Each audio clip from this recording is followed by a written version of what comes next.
do we have a fantasy star on our hands here, George? Here is the question with Jaden Daniels of the Washington Commanders. A lot of folks went into the fantasy season saying, hey, look, maybe this isn't Anthony Richardson, but it could be the next best thing. I'm here to tell you, I don't know. I'm sort of feeling like Daniels could be better than Anthony Richardson.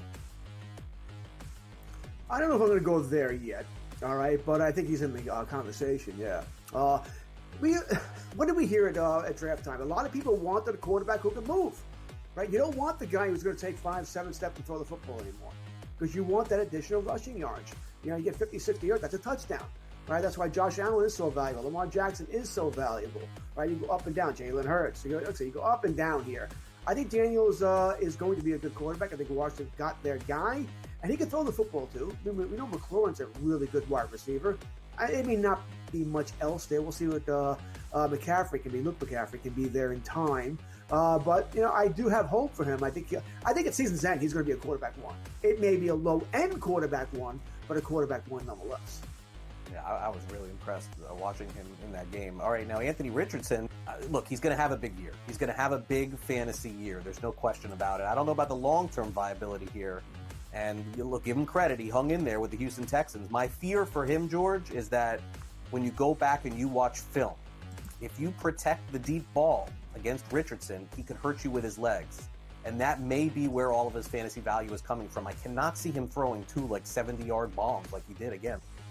That should come in time, right? Practice time. I think he will get better here. I think Richardson's going to be fine. Does need to learn how to avoid hits. All right. Once again, remember that hit from Tua last night? He initiated it. Slide. The rules are made for you not to get hit. Take advantage of them.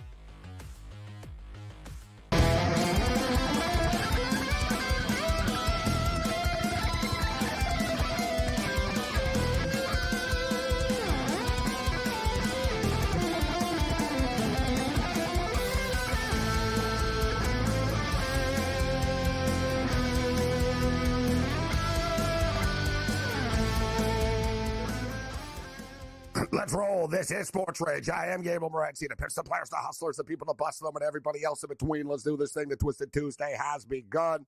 We're locked and loaded. We've got a stacked program tonight. Our boy Mo Khan steps up and in. We always like talking football and more with Mo Khan. Rick Saratella in the house this evening. So we got a lot of football talk tonight. Rick Saratella throws it down. We've got a lot of odds for you. And listen, everyone's going to be talking about the playoff games. Yeah, we'll talk about the playoff games, but we've got head coaching odds for you, for all the teams, where the coach is going to end up. And I think there's some value on the board. I look forward to Rick Saratella's take on this. So Mo Khan, Rick Saratella, Loud Esmond in the house, Andrew McKinnis, the Raging Redhead Cam Stewart. As I stated, we're jam-packed on the program tonight. There's not a ton of stuff. There's a bunch of college basketball going on tonight in the late night hours. You can sort of debate whether, there's a couple of big time games actually. We got time to get to the Baylor-Arizona game. Arizona are 5.5-point favorites over Baylor. That's at 11 o'clock Eastern. So we'll get to that before tip-off. And we got a couple of minutes to Iowa and USC at the Galen Center in Los Angeles. Tip-off in about 30 minutes time. USC Trojans, 3-point favorites. This is a USC team that just beat Illinois. They're pretty good, USC. Right, they're holding their own in Big Ten play. Michigan beat them, but they responded with a win against Illinois. Thing is with USC, USC is a football school. All right, let's just call it off what it is. USC is a football school and also a drama school, like their film department and stuff. Right, so and other things. A great university, but their basketball it's an afterthought. Right, like L.A. is sort of, split up and, you know what I mean, and sort of everybody's got their lane, so to speak. And it's like USC football, but UCLA basketball. Like if you watch like the local, like L.A. news, they'll basically, and the USC Trojan football team today. And like there'll be a little thing about the UCLA football after. But during college basketball season, they open up, the UCLA Bruins, right? They don't go with USC. So where I'm going with this is they don't really have a dominant home court. It's not your typical college type of home court, okay, with the USC Trojans. But they are still a good team. They got talent. They're playing the Iowa Hawkeyes. The point spread is 3. The total's 161.5. And this isn't my old school Big Ten. Let me tell you, man.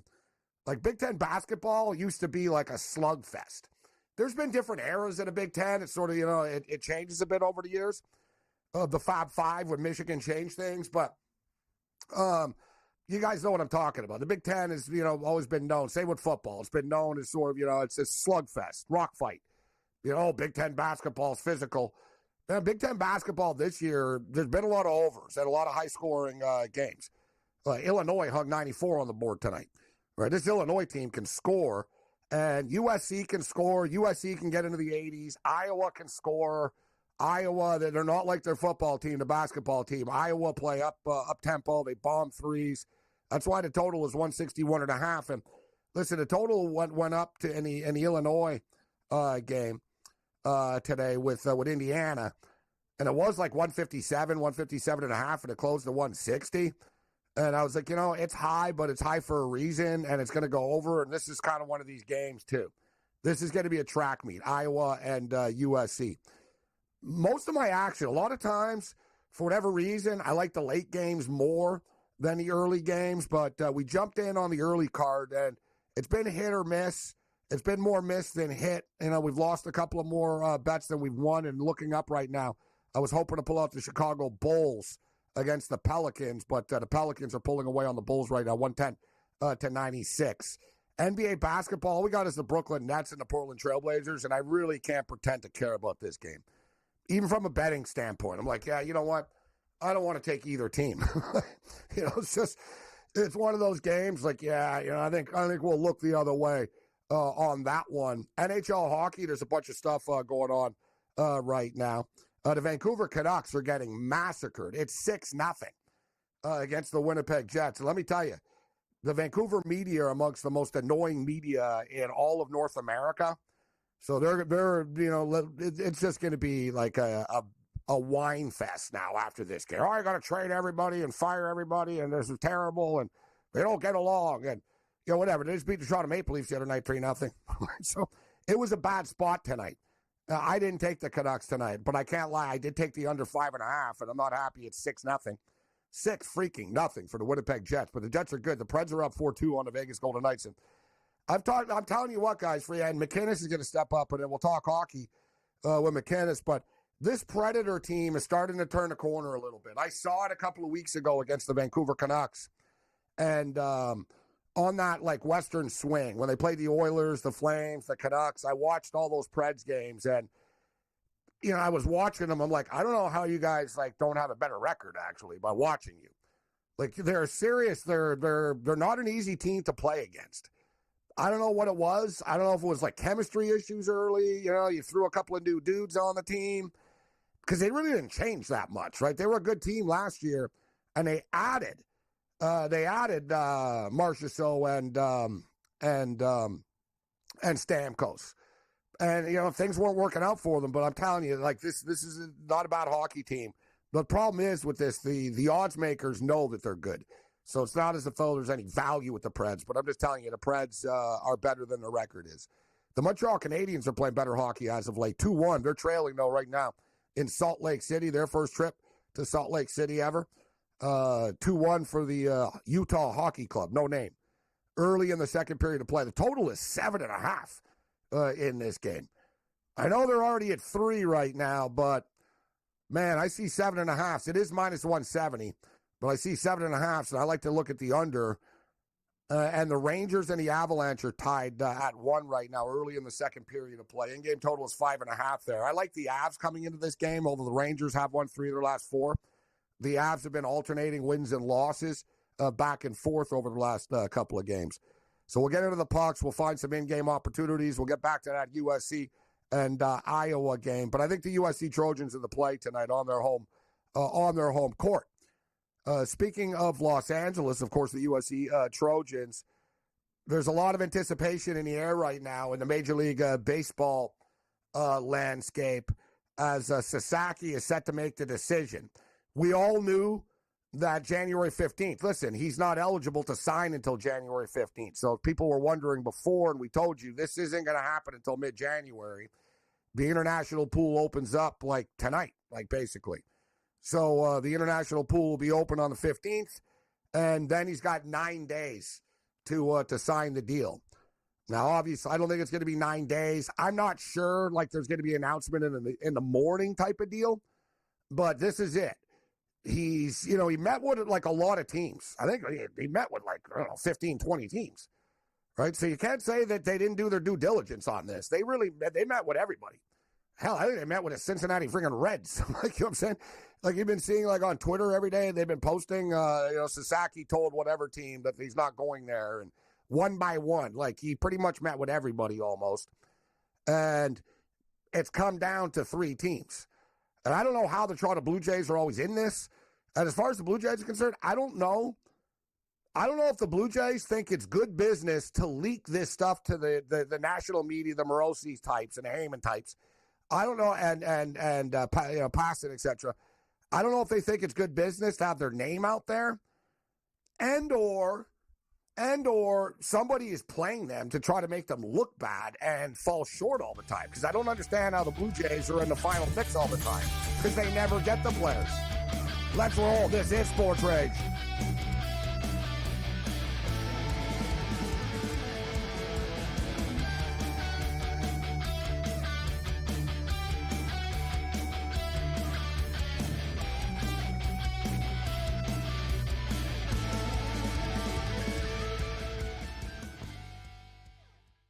So my team didn't win this weekend, but I still did with this app that's taking over the game. Sports Millions Pick'em lets you make quick and easy predictions. Pick your favorite players, go higher or lower, and you can still win big even if your team loses. Plus, the multiplier is insane. With just a few picks, you can win big money.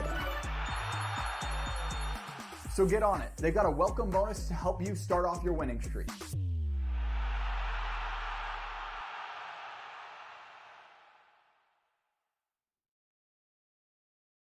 Anyone that's been to a sporting event, the atmosphere before a game, I think Game Time Decisions has that same exact atmosphere. This is our arena.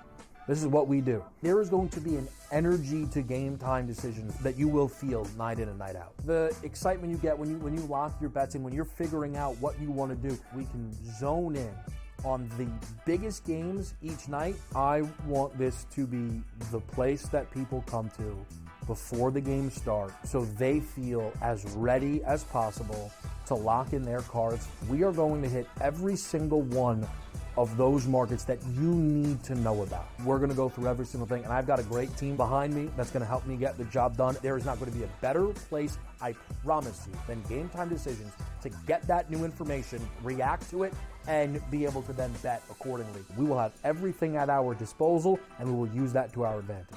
I'm Kevin Walsh. Tune into Game Time Decisions from 6 to 8 p.m. Eastern on SportsGrid. Your gut says Miami is going to win, and you should take the over. Your gut also said your NFT selfies would only go up in value. They didn't. But your head is on SportsGrid and knows the QB is in concussion protocol. The backup has a 45 QBR against the zone coverage. The New York D has the most sacks in the league. So yeah, trust your head. It's smarter to be on SportsGrid.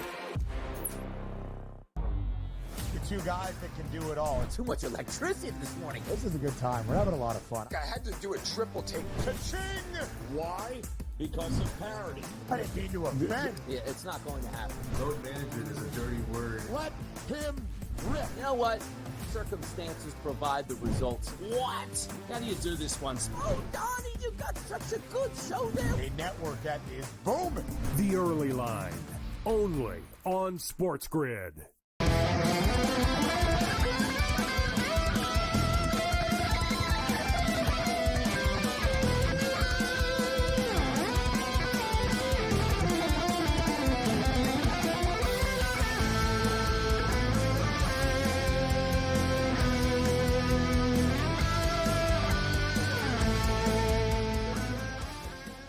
Let's roll. This is Sports Rage. I am Gabriel Morency, the Pistol Players, the Hustlers, the people that bust them, and everybody else in between. Like I said, we got a stacked show, so we'll talk fast. No monologue. My feet hurt, like Krusty the Clown once famously said. We've got NBA basketball going on, but the late game, there's only one late game. It's a weird card tonight. Like most of the games, like in pro sports, we got some college basketball games in the late night hours, but most of the pro games, they all started, like there was no 10 o'clock games or 10:30 games in hockey tonight. The NBA has one late game starting at 10 o'clock Eastern here tonight. and it's a bad one with the Brooklyn Nets and the Portland Trailblazers. The Denver Nuggets are up on the Mavs right now, big. They're up a 20 spot. They were 4-point favorites on the road, 4.5. They're laying 13.5, totals 225.5 right now. I didn't understand the Milwaukee Buck point spread. Like, why were the Bucks only 2-point favorites against the Kings? I know the Kings have been winning games, but they're not playing at home. There's no beam to light. They're on the road, and they're getting lit up, 130 to 107. I'm on the Bucks. That's good news. Bad news is I'm on the Chicago Bulls. That's what you get when you bet on bad teams. I'm on the Bulls against another bad team, but the Pelicans are up by 10 right now with a minute and 30 left. So that game is done. NHL hockey, we got a bunch of games going on. St. Louis are up 2-1 on the Calgary Flames with about 8 minutes left in the game. The Winnipeg Jets are crushing the Vancouver Canucks. The Canucks just want this game to end. It's 6-0. They scored they scored like a million goals, like 4-0 in the first period, and it was game, set, match. As we mentioned, Nashville are up on Vegas. We'll bring Cam in. The game that really is going on. You got Montreal. Montreal's plus 230 now. They're only down a goal. I just talked about liking the under 7.5, but it was minus 170, and now it's 6.5 at plus 115. The scoring is slowed down. And you got the Rangers and the Avs are tied at 1 right now. What are your picks, Cam, for the Canadians in Utah and New York and Colorado? I'd advise taking Montreal plus 1.5, minus 120. I did when they were down 1-0, and we're in the same situation. I agree, Gabe, under 6.5 is to plus 110. I wish I got 7.5, but I agree with you on 6.5. I think Montreal's worth a look at plus 230. And give me the New York Rangers as my pooch on FanDuel. It's plus 110. And other sites, plus 105 live against Colorado. I'm watching that game right now. The Rangers are playing pretty good road game right now. The Rangers have won 3 of their last 4 games. They're on a little bit of a roll. Colorado just keep alternating wins and losses back and forth. And they're coming off a loss for the record. One thing, and I want to get in on this before the game, actually. I got caught up in the basketball tonight because I did like one thing, guys. So it's 5.5 right now.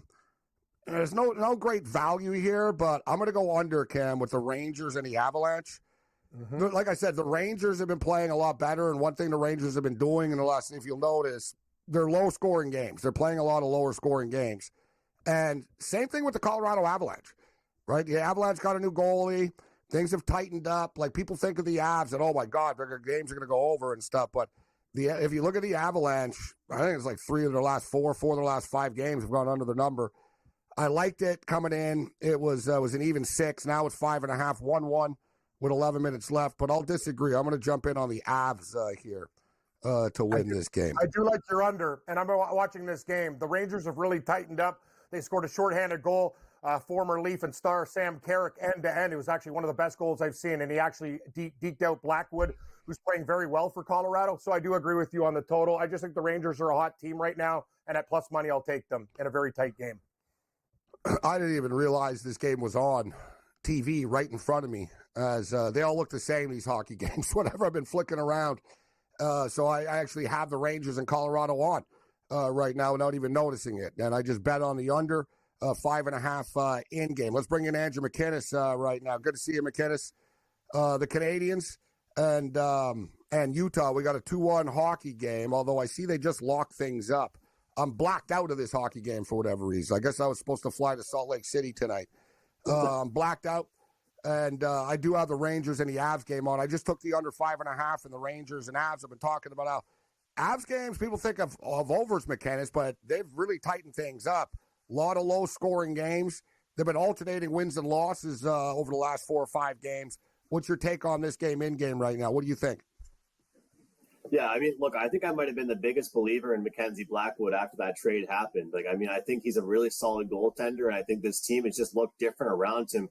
Gabe, you talk about a team, being successful doesn't always mean they have to score a ton of goals. When you sign a goaltender like that, you're telling your team, hey, you don't need 5 goals to get a win. Let's be honest. They were a team that needed 4 or 5 goals some nights to get a victory. Not really anymore. So I like that in-game under. I think this is going to remain low scoring. We'll take the under as far as that one's concerned. Usually when I'm hopping on with you guys, my Montreal Canadiens games are wrapping up. But like you said, here we are in the second period. Tell you what, they almost got out of that first period 1-1. And then with 50 seconds left in the first period, get up a goal 2-1. I think it was like 5 or 6 penalties for the Canadiens. Couldn't have gotten any worse. and they only escaped that one, giving up one goal. I actually might take a shot here on the Canadians, and you guys know I try actually to stay away from betting my favorite team. I get enough joy out of just watching. I don't want to mess it up with bets, but this is a team, they could not have played any worse. They could not have played any worse in that first period. We were already getting a pretty good price on them on the money line pre-flop. Now we're getting a pretty good price on them here at this point as it sits. So, to me, guys, not really a huge impact night. I was looking for a lot of in-game spots. I like what the Bruins did here. To me, when a team's struggling, they win a game like they did against Florida. It wasn't in pretty fashion, but they pulled it off. I backed them again here. And unfortunately, the Blues didn't like that regulation, didn't like the money line. So I took the team total, and Calgary continues to bite me because whenever I fade them, their goaltending or defense, whatever it is, they don't really give up much. Calgary are one of those teams for me too, McInnes, that for whatever reason, if I bet against them, they'll win. If I take them, they'll lose. And speaking of which, I just took the under 5.5 in the Rangers and Colorado game, and the New York Rangers have just scored. There we go. The Rangers take a 2-1 lead. The Rangers take a 2-1 lead with 10 minutes left in the second period of play. And suddenly they're minus 220 favorites. The Avalanche are plus 175. Utah, I just got in. I took the Canadians plus 1.5 at minus 130. And I took the under 6.5 at plus 110. Canadians and Utah. More on the other side. Let's roll. This is SportsRage. Bring it.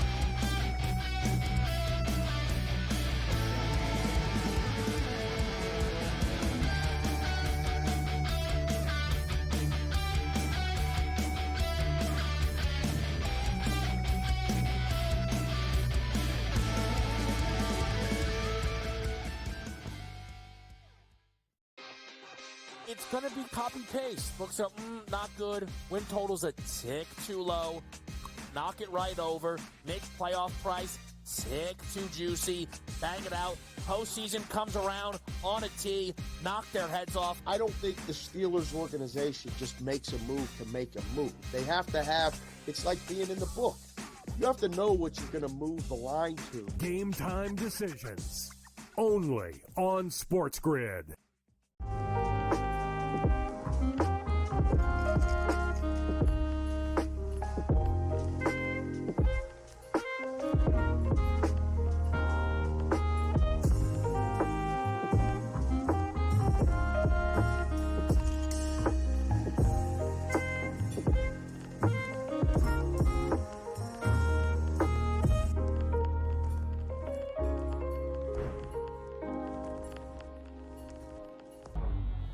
Two guys that can do it all. Too much electricity this morning. This is a good time. We're having a lot of fun. I had to do a triple take. Ka-ching!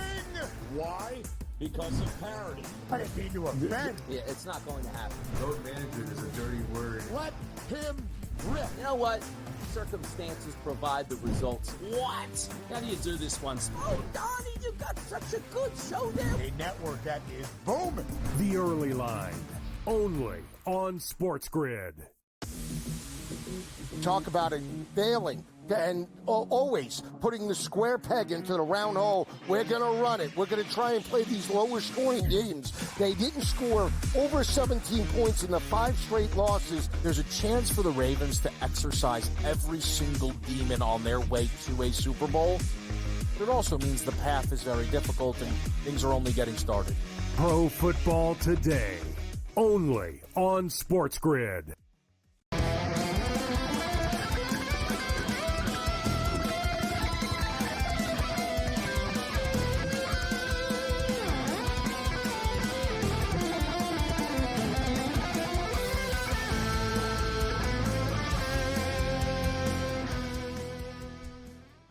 Let's roll. This is SportsRage. I am Gabriel Morency. Andrew McInnes in the house with us right now. Cam Stewart, Loud Esmond will join us later. Rick Saratella, Mo Khan. We got a stacked program tonight. So college basketball coming up in a couple of minutes. Big Ten matchup. Iowa. The Iowa Hawkeyes go to Los Angeles for the first time as a Big Ten opponent. I'm not saying they've never played there before, but at USC. So a Big Ten matchup, Iowa Hawkeyes. USC are 3-point favorites in this game. The money line is minus 155. The total is 161.5. And as I stated, yeah, it's a super high total, but it's high for a reason. It's similar to the Indiana-Illinois game tonight that turned into a shootout track meet.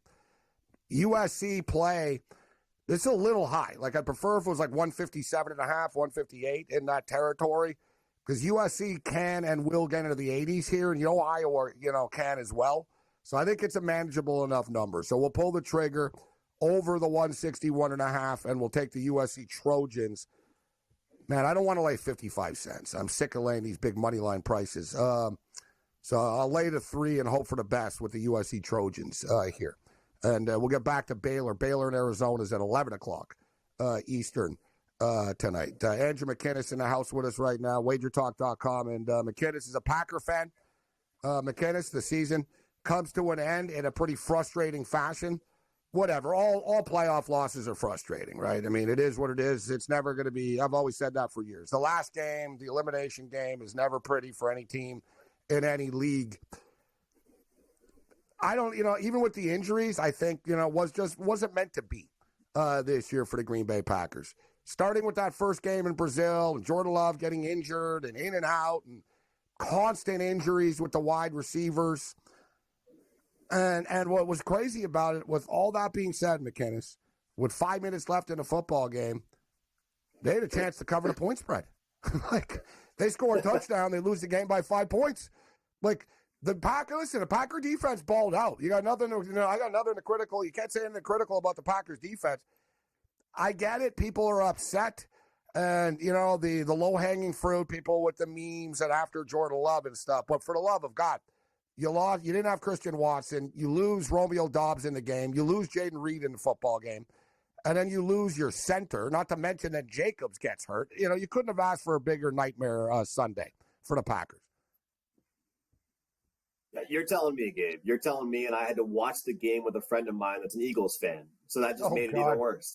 And I just heard from him all afternoon long. Here's the thing. I mean, you think about last year in the postseason for the Packers, the interceptions, the defensive plays, the big long plays, everything was going well. And I'm not saying it's going to always go well or go poorly, but let's not forget about the very first play of the whole entire game. A crunching hit that leads to a fumble. Barkley walks into the end zone, 7-0 lead. You guys know that Jalen Hurts had like 39 passing yards in the third quarter? Like, the guy didn't even have to be a quarterback. And when he was like 40% completion. Like, this is the thing. I was talking smack to my buddy about Jalen Hurts. He goes, dude, your guy has 4 picks. What are you talking to me about my guy for? And that's the thing. Is that it was very difficult. But when you give the Eagles a lead, they're a really good team at protecting that lead. I'm telling you, I know this is going to sound such a fanboy, and I'm defending my team. That first play of the whole entire game, I think, was really, really important, because how good the Eagles are in their running game at protecting leads. I mean, you give them a 10-point cushion, they're going to utilize their run game and just laugh at you trying to come back. You throw on the fact that Love had 4 interceptions. That's it. That's game right there. Jordan Love, I like him. He needs to take that next step now and get angry after losses. And, you know what I mean? Like, he needs to just sort of become more intense, more of a man, not just sort of there. Yeah, I'm here, but, like, he's sort of got to become more of that leader type, I think. And, those wide receivers, too, you can't trust them going into next year, because the same thing will happen. They're all going to get hurt. Not to mention they lead the league in drop passes. So you have a combination of injury-prone, younger wide receivers that get injured all the time and are sort of hit or miss when they play to begin with. I know. I had Reed on 2 of my fantasy football teams. Like, the guy was like AWOL for 2 months, and he shows up on, you know what I mean? He's all over the place. He's inconsistent. Dobbs is injury-prone. Watson is injury-prone.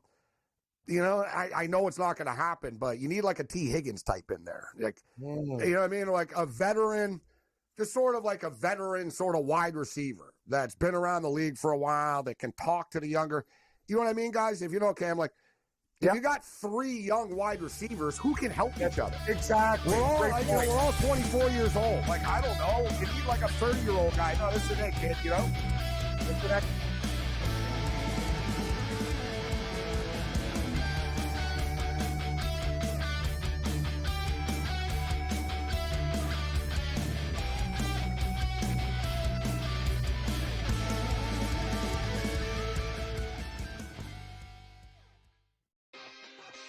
going to be copy-paste. Books are, not good. Win total's a tick too low.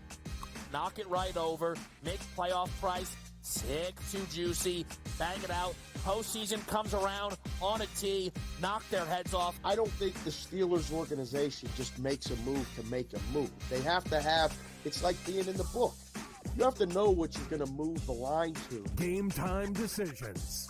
Only on SportsGrid.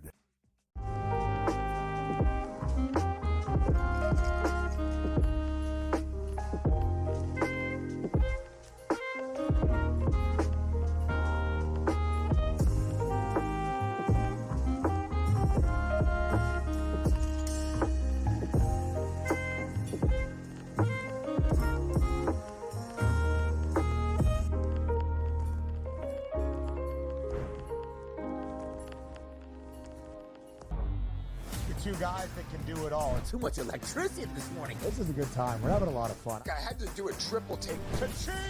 Why? Because of parity. I didn't mean to offend. Yeah, it's not going to happen. Road management is a dirty word. Let him rip. You know what? Circumstances provide the results. What? How do you do this once? Oh, Donnie, you got such a good show there. A network that is booming. The Early Line. Only on SportsGrid. Talk about it failing and always putting the square peg into the round hole. We're going to run it. We're going to try and play these lower scoring games. They didn't score over 17 points in the 5 straight losses. There's a chance for the Ravens to exercise every single demon on their way to a Super Bowl. But it also means the path is very difficult and things are only getting started. Pro Football Today. Only on SportsGrid.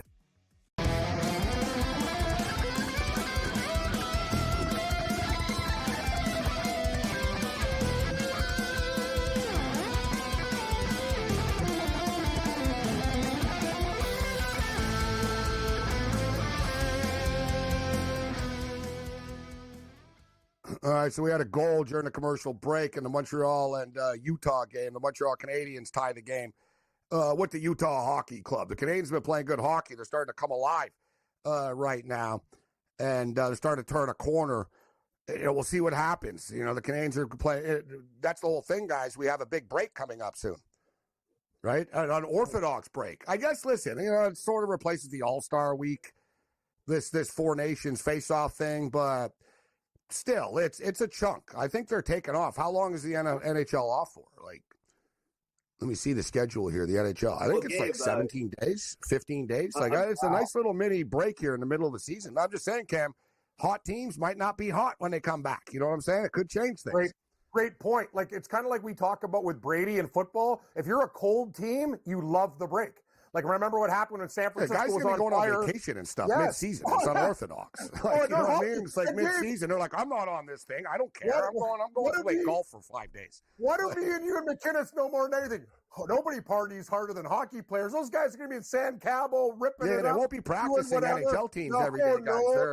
It's All-Star week. They're off. They're off. It's like, hey, I'm not on the team. Screw you. I'm not on the clock anymore. Hockey players are off. I'll see you in 2 weeks.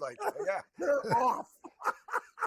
I'm not saying they won't work out. I might have a skate together, unorganized. The teams can't do it, but a guy might go down to the rink and take some shots. But you know what I mean, Cam? We talk about it like a bye week. This is an extended, you're rolling along in the NHL, and then suddenly you're not playing for. Well, let me see how long they're going to be off for exactly here. But it's a couple of weeks. That's the thing, Gabe. The schedule. I didn't find this out until a couple of days ago. The schedule in January, if you've noticed, it's very, very condensed for some teams, and it's been made very difficult. So a lot of players that aren't on those teams, they're thinking, what the hell is this? I got a back-to-back here. I got to fly to Utah, then I got to fly to Dallas. Yeah, because you guys are playing a stupid little exhibition. Exactly. It's true. So that's a good point, The Leafs have played 11 back-to-backs. Yeah. So there'll be teams that'll have an advantage coming out of it. They've already faced the harder part of their schedules and whatnot, right? The Canucks, I know, are back. They're back heavy at home at the end, too, since they've had a lot of these weird road trips. All right, so when does it stop here? Let me see the NHL schedule. It's coming up. It's in a couple of weeks. It is. Like the Four Nations face-off is like February 10th and 11th and stuff. So let me see. There's February. All right, so here it is. Dear God. Yeah, here we go. Of course, the NHL, they figure, why not have our last day Super Bowl Sunday? Although they play earlier. So they play earlier. Yeah, they do that every that's right. February 9th. Yep. Super Bowl Sunday, there's 2 games. Utah at the Capitals, 12:30 Eastern, and the Lightning, the Canadians historically always play Super Bowl Sunday. They usually play the Saturday and Sunday, and in fact, they are. That's the Canadians' tradition. They play Saturday and Sunday home games on the Super Bowl earlier in the day. It's pretty cool. Yeah, they're off from February 9th all the way to February 22nd after. Kegger, time. vacation. Like, what are these guys doing, Morency? That is a crazy amount of time. Well, it depends on who you are. If you're Nate McKinnon, you're working out every day in your state-of-the-art gym. If you're Evander Kane, bro, you're hitting up the casino in Vegas, and you'll find him at the Bellagio for a week. Or he's going to go to a Laker game. I don't know. He's going to be sitting courtside in L.A. drinking, You're right. That's amazing. No, I'll tell you, Gabe, though, to that point, if you're a team like Nashville that's had a horrible start, maybe you look forward to this extended break type of thing, even though they're playing I think Vegas. Nashville are turning the corner. I've been talking about it. They've been playing not too bad, this team. Yeah. Okay, listen, time's flying and we're jam-packed. So, McKinnis, NFL playoff picks moving forward here. The Baltimore Ravens are now favored against the Buffalo Bills, which I don't understand this. Like really? This is some serious disrespect to the Bills, but I like it. It's piling on. Oh, Lamar's going to win the MVP. Baltimore a favorite. If I was McDermott, although I don't even think McDermott's aware of stuff like this, but if I was the Bills, I would put this up on the board in the room. It'd be on the wall. I'd be like Baltimore -1, and I'd have players. What does this mean? And I'd say that's what Vegas thinks of us. I'd say that's what they think. They think that they're better than us on our home field. That they're even favored in our stadium. They're favored against us. Pretty wild. What's your picks, McKinnis? Bills, Ravens, Rams, Eagles. We'll go backwards here. Going back, look, the same thing I kind of gave out last week, I'm going to give out again, and I'm going to go back to the Buffalo Bills team total. I trust their offense, Gabe. I'm not sure exactly what I'm going to see from the defense. As far as the defensive stuff is concerned, I'm looking at taking Lamar Jackson over on his passing yard total. People talk about what he's able to do and how capable he is of using his legs. But I think that because of that, we're getting a really good number as far as the passing is concerned. I'm taking over 225.5 passing yards for Lamar Jackson. When it comes to the team total that's a betting, good bet. Yeah, I agree. Yeah, you can kind of shop around here, guys. I just wanted to make sure I get the best number I can here. He will throw the ball. Last week, there's going to be points. I should know. There's supposed to be snow showers, but whatever. I don't. You know what I mean? I don't think it's going to be epic, end of the world type of stuff. He can throw the ball, and they will throw the ball. Like, they can run the ball on the Bills, but it's a low number. You're right. Lamar is underpriced. So Bills over 24.5 points, Gabe. Focus on one team. What I'll probably do is I'll probably end up having that Bills team total, and then I'll play props on the Baltimore Ravens. I don't usually like loading up on props for a team that I'm already in on their team total. I know it might sound contradictory, but I've already got that one bet. I'll cheer that on. Look at some Ravens props. Rams, Eagles. I'm going to look towards the under 44.5 in this game. Look, I've talked a lot about this running game for the Eagles, and I was a little bit frustrated as a Packers fan because how good the Eagles are at just bleeding the clock. I mean, if there's any team that knows how to turn a 10-minute drive into 25 minutes, I'm obviously exaggerating, it's the Eagles. If they get a lead, they'll sit on it. They don't want to let the Rams and their passing offense get to work. They want to keep them off the field. It might be boring, guys, but that total at 44.5 is that number for a reason. We saw unders dominate in the wildcard weekend. I think that continues this coming weekend as well. Rams, Eagles, under the total. Los Angeles Rams rush defense is going to have to really step up in this game. They're okay. They're ranked 21st in the NFL. I think they're a little better than that in actuality, but they do give up nearly 130 yards a game on the ground. So it's going to be a little bit of a problem for them. All right, what about Saturday's games? We got about 2 minutes here with you, McKinnis, before we get you out of here. Texans are now getting 8.5, and it's 42. And the Lions spread keeps on climbing. It's up to 9.5 right now, and the total is a sky-high 55.5. You know, Gabe, so this, I like the Washington team total. So if I like the Washington team total, you might as well sign me up and give me the Commanders to cover that number. I think the Lions, of course, are going to win this one, but I think there's going to be some boneheaded moves, some different type of decisions that are made that kind of keep this game within reach. It's going to be one of those games where the point spread is decided late in the fourth quarter. As far as the other game is concerned, I've got one pick only. If I gave anything else, I'd be just throwing it and guessing right now with you. I've locked in Dalton Schultz over 32 and a half receiving yards. Over 32 and a half receiving yards for Dalton Schultz. It's kind of a low-hanging fruit type of pick here because he's only hit this twice in his last 8 games. But the Kansas City Chiefs are brutal, and I mean brutal, against the tight end position.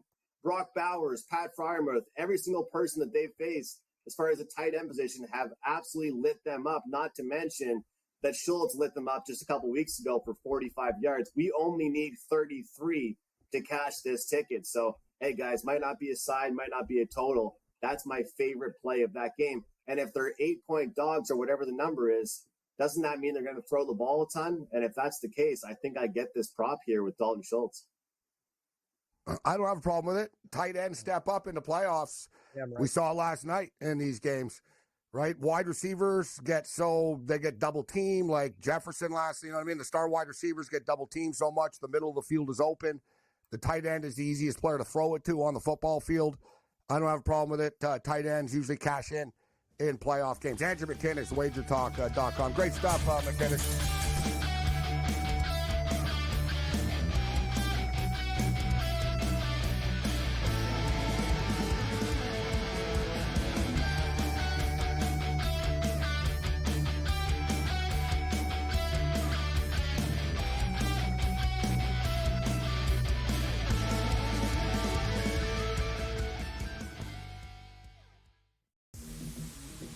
Talk about it failing and always putting the square peg into the round hole. We're going to run it. We're going to try and play these lower scoring games. They didn't score over 17 points in the 5 straight losses. There's a chance for the Ravens to exercise every single demon on their way to a Super Bowl.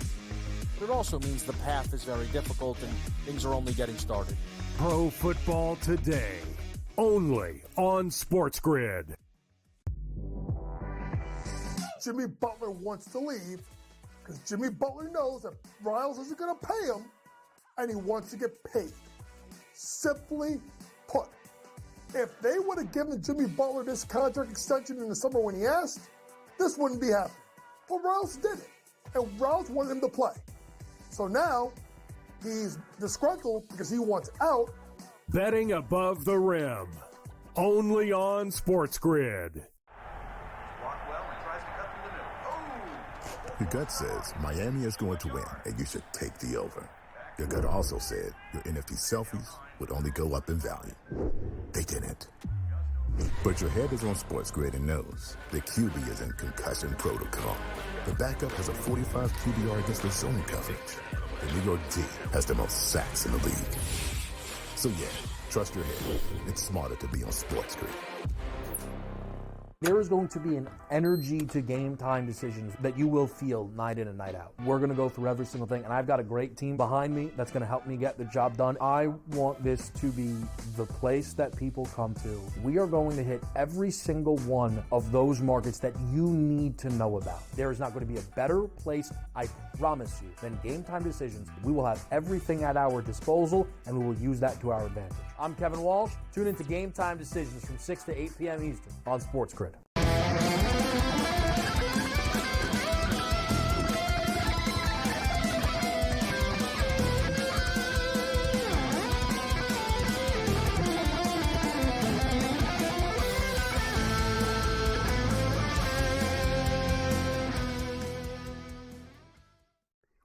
Let's roll. This is SportsRage. I am Morency, the pitch, the players, the hustlers, the people, the bust, and everybody else in between. Thanks to Andrew McKinnis for joining us. We've got Rick Saratella stepping up and in.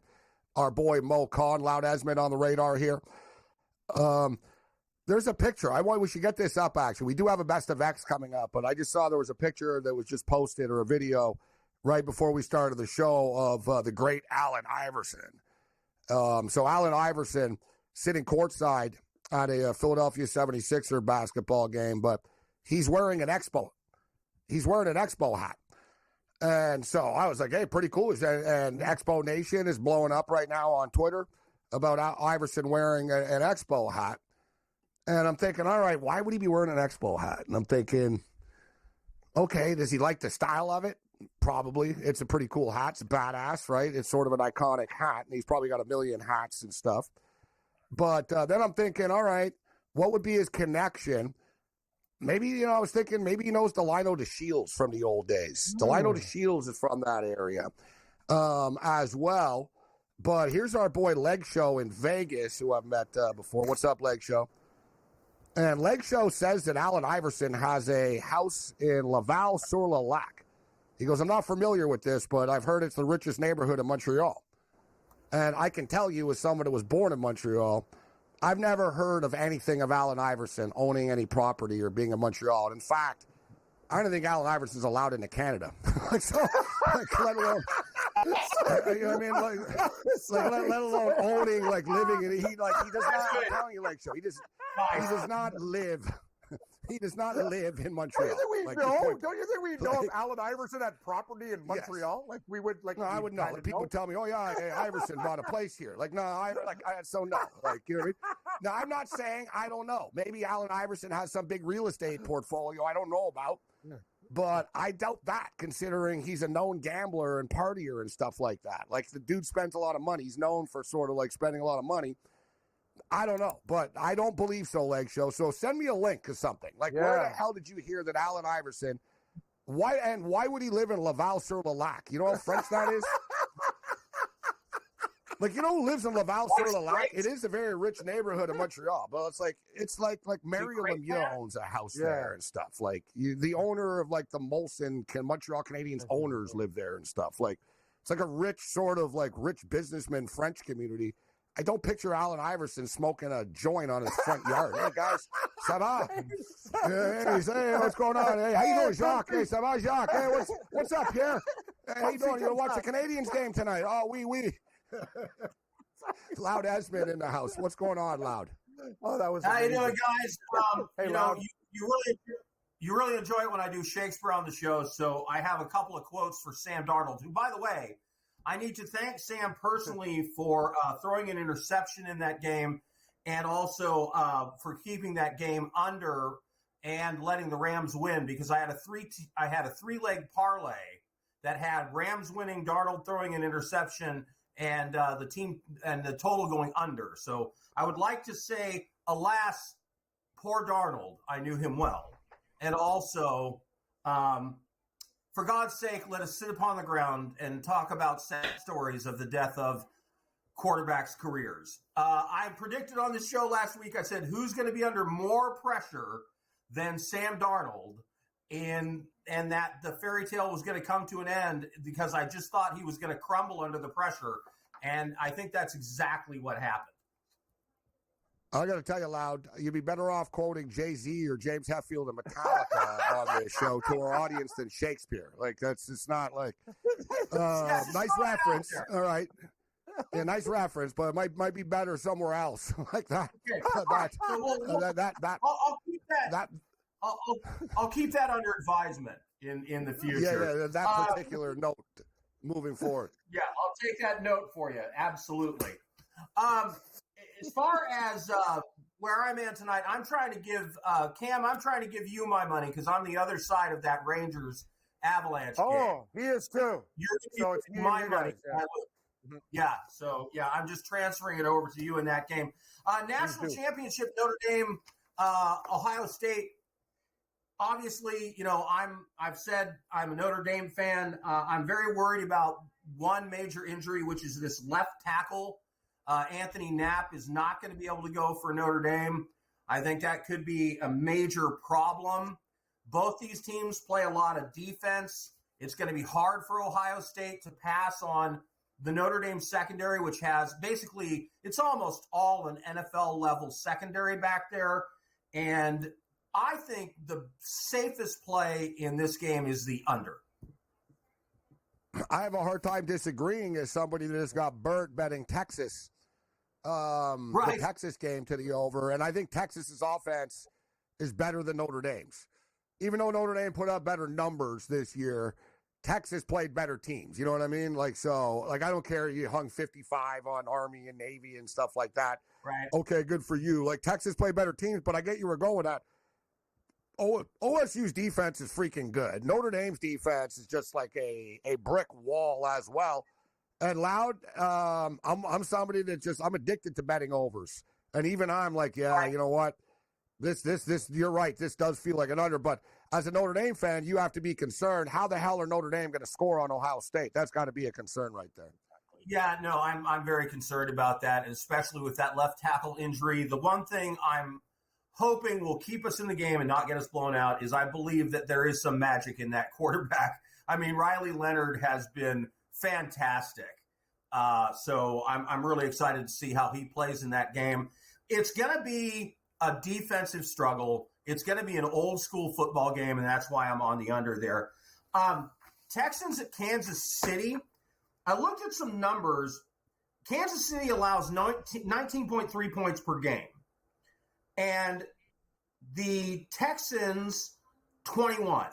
In the last 3 games, however, KC has allowed 22.3 and the Texans 19.7.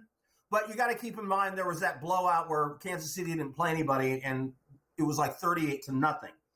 The Chiefs beat the Texans 27-19 on December 21. And the Chiefs have only won 4 games all season by more than 9 points. So I'm leaning Texans. I hope the Texans beat them outright, but I think it's wishful thinking. More with Loud and Cam on the other side.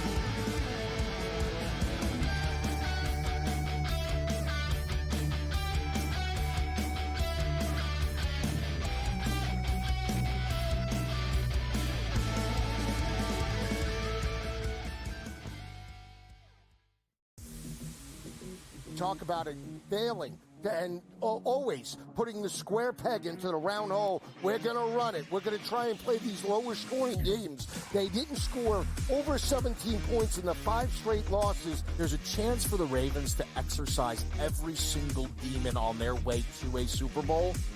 But it also means the path is very difficult and things are only getting started. Pro Football Today, only on SportsGrid. Jimmy Butler wants to leave because Jimmy Butler knows that Riles isn't going to pay him, and he wants to get paid. Simply put, if they would have given Jimmy Butler this contract extension in the summer when he asked, this wouldn't be happening. But Riles did it, and Riles wanted him to play. So now he's disgruntled because he wants out. Betting above the rim, only on SportsGrid. Your gut says Miami is going to win, and you should take the over. Your gut also said your NFT selfies would only go up in value. They didn't. But your head is on SportsGrid and knows the QB is in concussion protocol. The backup has a 45 QBR against the zone coverage. The New York D has the most sacks in the league. So yeah, trust your head. It's smarter to be on SportsGrid. There is going to be an energy to game time decisions that you will feel night in and night out. We're going to go through every single thing, and I've got a great team behind me that's going to help me get the job done. I want this to be the place that people come to. We are going to hit every single one of those markets that you need to know about. There is not going to be a better place, I promise you, than Game Time Decisions. We will have everything at our disposal, and we will use that to our advantage. I'm Kevin Walsh. Tune into Game Time Decisions from 6 to 8 p.m. Eastern on SportsGrid.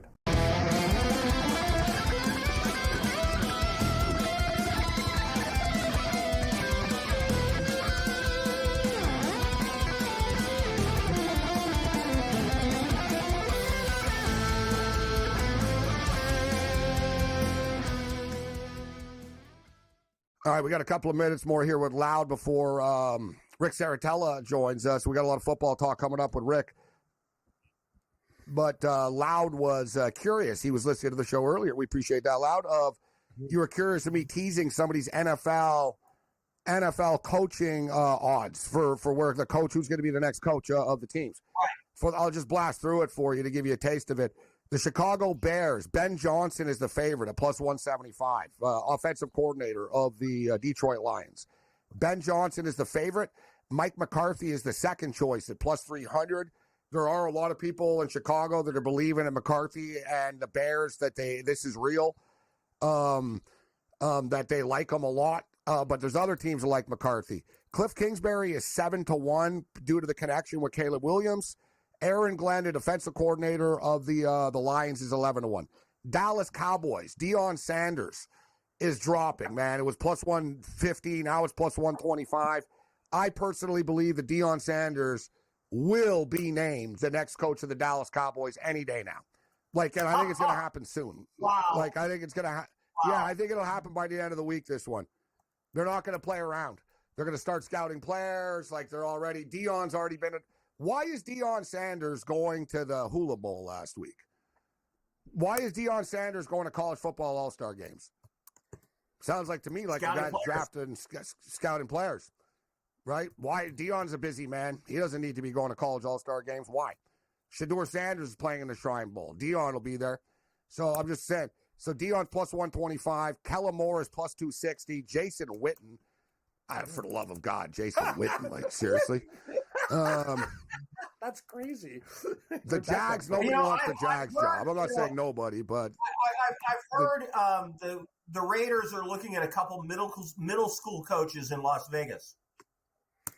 Well, the Raiders, to be honest, the Raiders. I know you're taking a shot at your own guys here, your old team here, but the Raiders are all in on Ben Johnson. So, point blank, Tom Brady is obsessed with Ben Johnson. That's why he's the favorite here.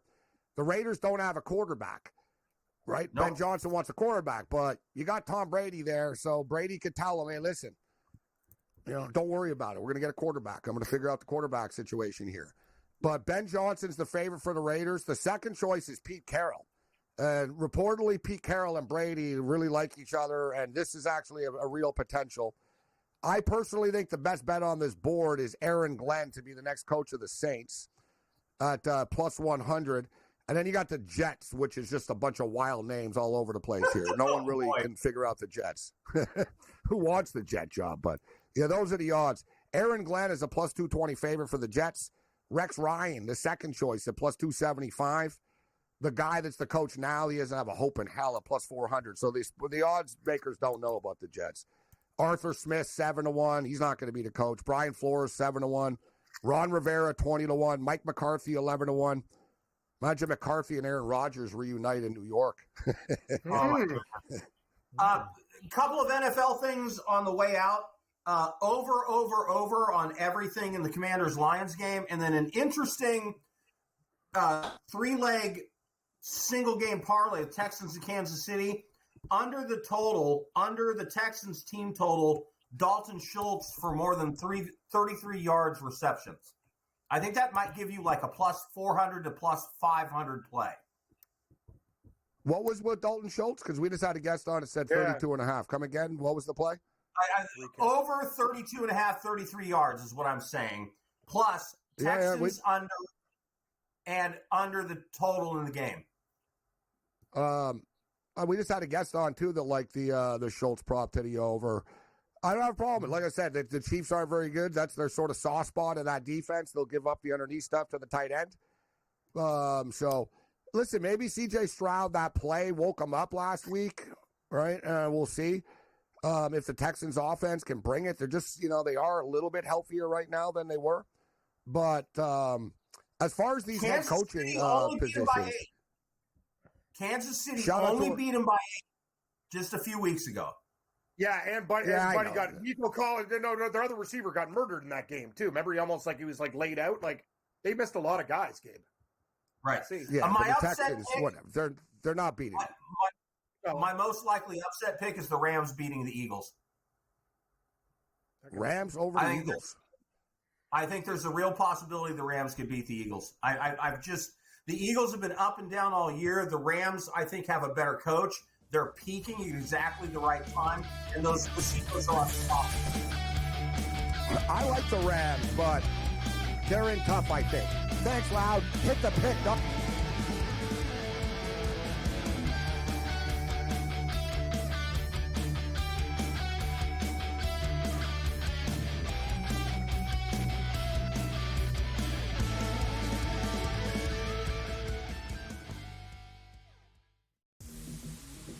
talk about it failing and always putting the square peg into the round hole. We're going to run it. We're going to try and play these lower scoring games. They didn't score over 17 points in the 5 straight losses. There's a chance for the Ravens to exercise every single demon on their way to a Super Bowl. But it also means the path is very difficult and things are only getting started. Pro Football Today, only on SportsGrid. Jimmy Butler wants to leave because Jimmy Butler knows that Riles isn't going to pay him, and he wants to get paid. Simply put, if they would have given Jimmy Butler this contract extension in the summer when he asked, this wouldn't be happening. But Riles did it, and Riles wanted him to play. So now he's disgruntled because he wants out. Betting above the rim, only on SportsGrid. Your gut says Miami is going to win, and you should take the over. Your gut also said your NFT selfies would only go up in value. They didn't. But your head is on SportsGrid and knows the QB is in concussion protocol. The backup has a 45 QBR against the zone coverage. The New York D has the most sacks in the league. So yeah, trust your head. It's smarter to be on SportsGrid. There is going to be an energy to game time decisions that you will feel night in and night out. We're going to go through every single thing, and I've got a great team behind me that's going to help me get the job done. I want this to be the place that people come to. We are going to hit every single one of those markets that you need to know about. There is not going to be a better place, I promise you, than Game Time Decisions. We will have everything at our disposal, and we will use that to our advantage. I'm Kevin Walsh. Tune into Game Time Decisions from 6 to 8 p.m. Eastern on SportsGrid.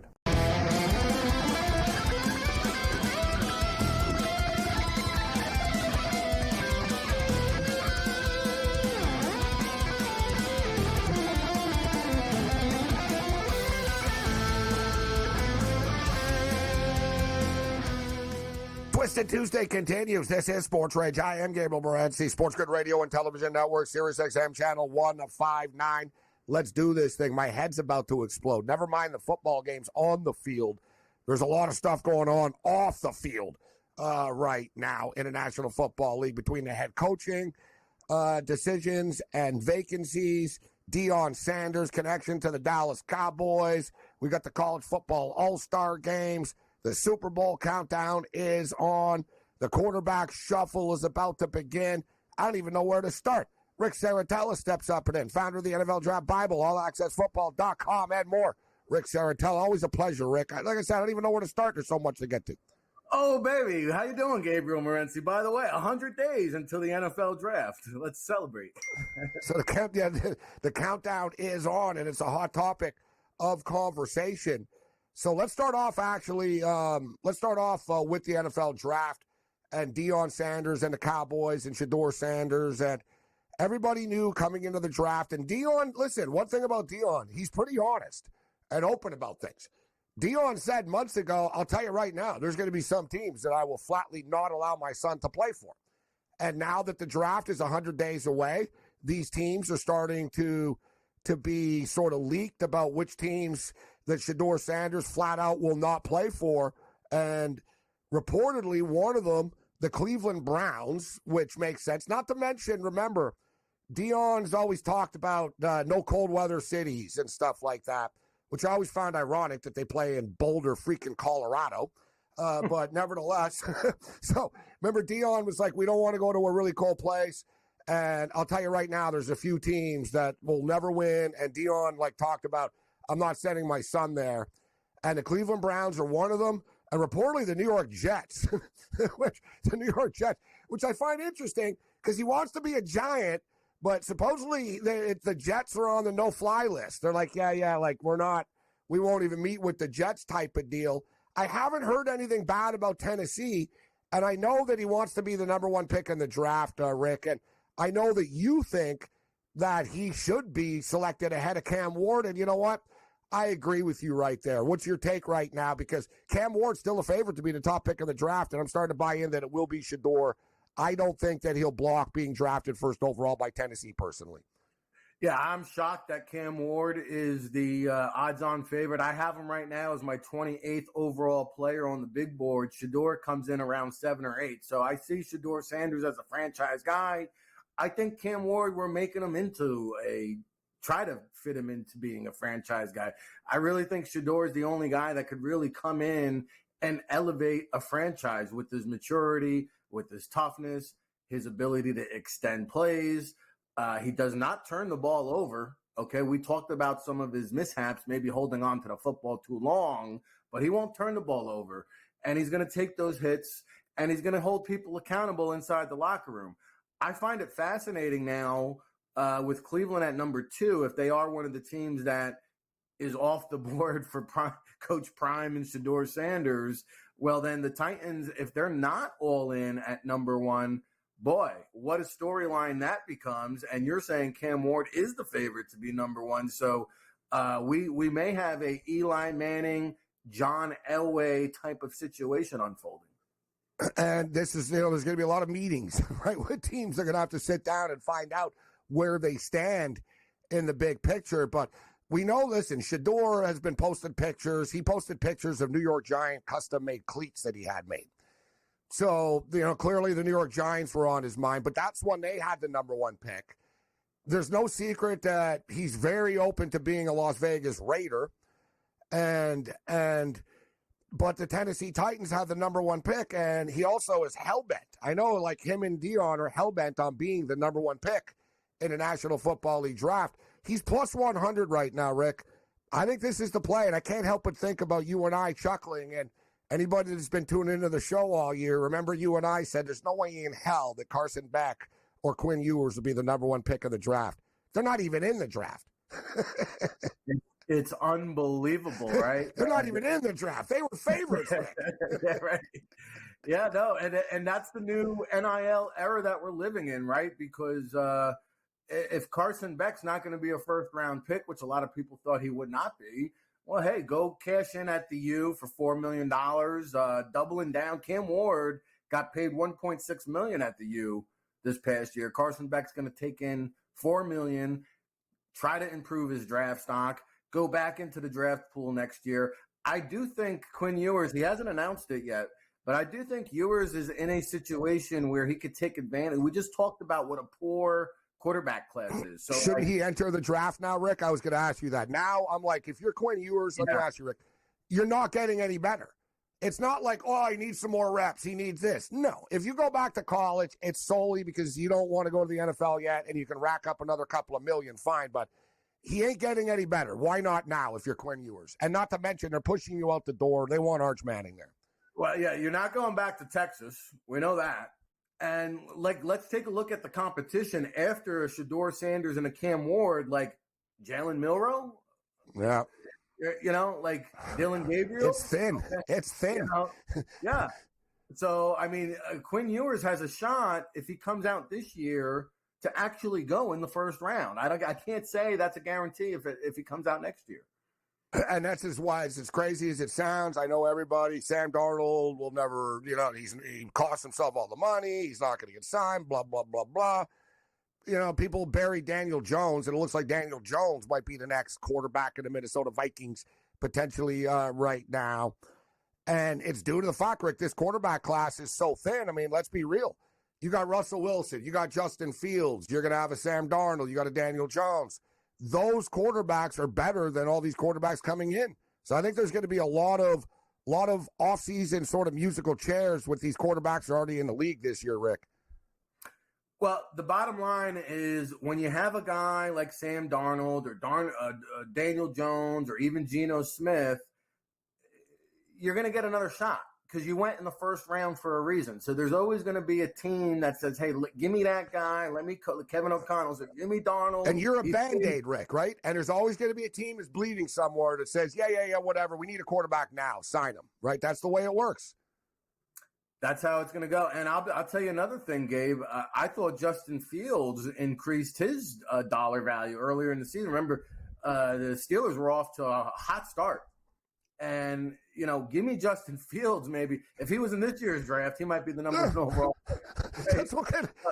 So I'm glad you asked me. I'm glad you went this because let me ask you this.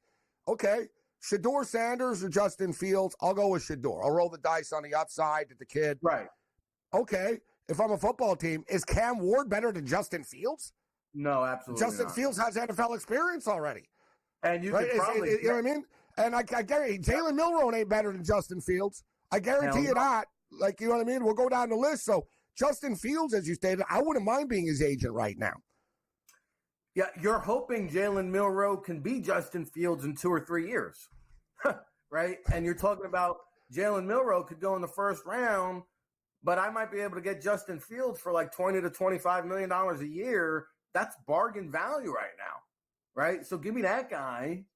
And, you know, maybe there's a guy on day 2, Will Howard, Riley Leonard. You want to try to develop a Jackson Dart. You know, you want to try to develop a guy. I just don't think this is the year of the quarterback. And, you know, there's going to be a lot of disappointed teams. We saw 6 guys go in the first round, and almost all of them played at a very high level at some point this season. Even Caleb Williams, for all the naysayers, I thought he flashed, you know, what you wanted to see from a franchise guy. This year, not so much. Rick Saratella in the house with us. So as we stated, and man, there's a lot of stuff to break down. On the other side, we'll get Rick's quick thoughts on the NFL draft. The Shrine Bowl has some big-time players playing in it this year. We're still a couple of weeks away from it, but it's just great that the college football season really isn't over yet. We still have a couple of more games that we can lay it down on. And, of course, we've got the national championship football game. And we'll get Rick's NFL playoff predictions and more. This is SportsRage. Bring it.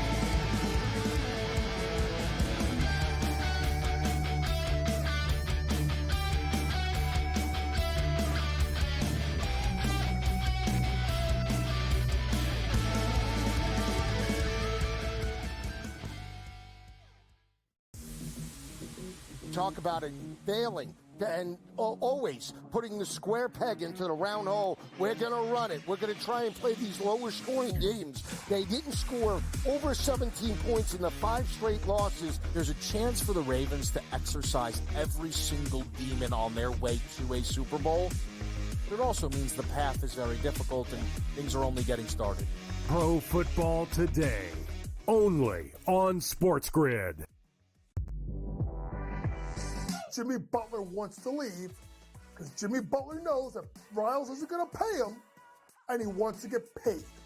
Simply put, if they would have given Jimmy Butler this contract extension in the summer when he asked, this wouldn't be happening. But Riles did it, and Riles wanted him to play. So now he's disgruntled because he wants out. Betting above the rim, only on SportsGrid. Your gut says Miami is going to win, and you should take the over. Your gut also said your NFT selfies would only go up in value. They didn't. But your head is on SportsGrid and knows the QB is in concussion protocol. The backup has a 45 QBR against the zone coverage. The New York D has the most sacks in the league. So yeah, trust your head. It's smarter to be on SportsGrid. There is going to be an energy to game time decisions that you will feel night in and night out. We're going to go through every single thing, and I've got a great team behind me that's going to help me get the job done. I want this to be the place that people come to. We are going to hit every single one of those markets that you need to know about. There is not going to be a better place, I promise you, than Game Time Decisions. We will have everything at our disposal, and we will use that to our advantage. I'm Kevin Walsh. Tune into Game Time Decisions from 6 to 8 p.m. Eastern on SportsGrid.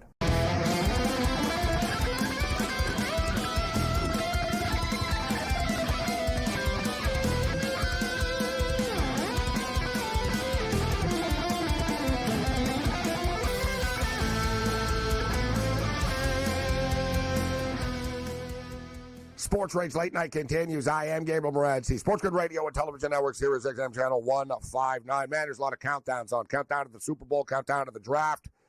And, of course, we've got some massively cool playoff football games this weekend after an anticlimactic wild card weekend. And we also have odds up for the potential head coaching hires in the National Football League. Let's start off. I'll blast through this and get Rick's just quick take here on each team so to get a feel for Chicago Bears next coach Ben Johnson, plus 175.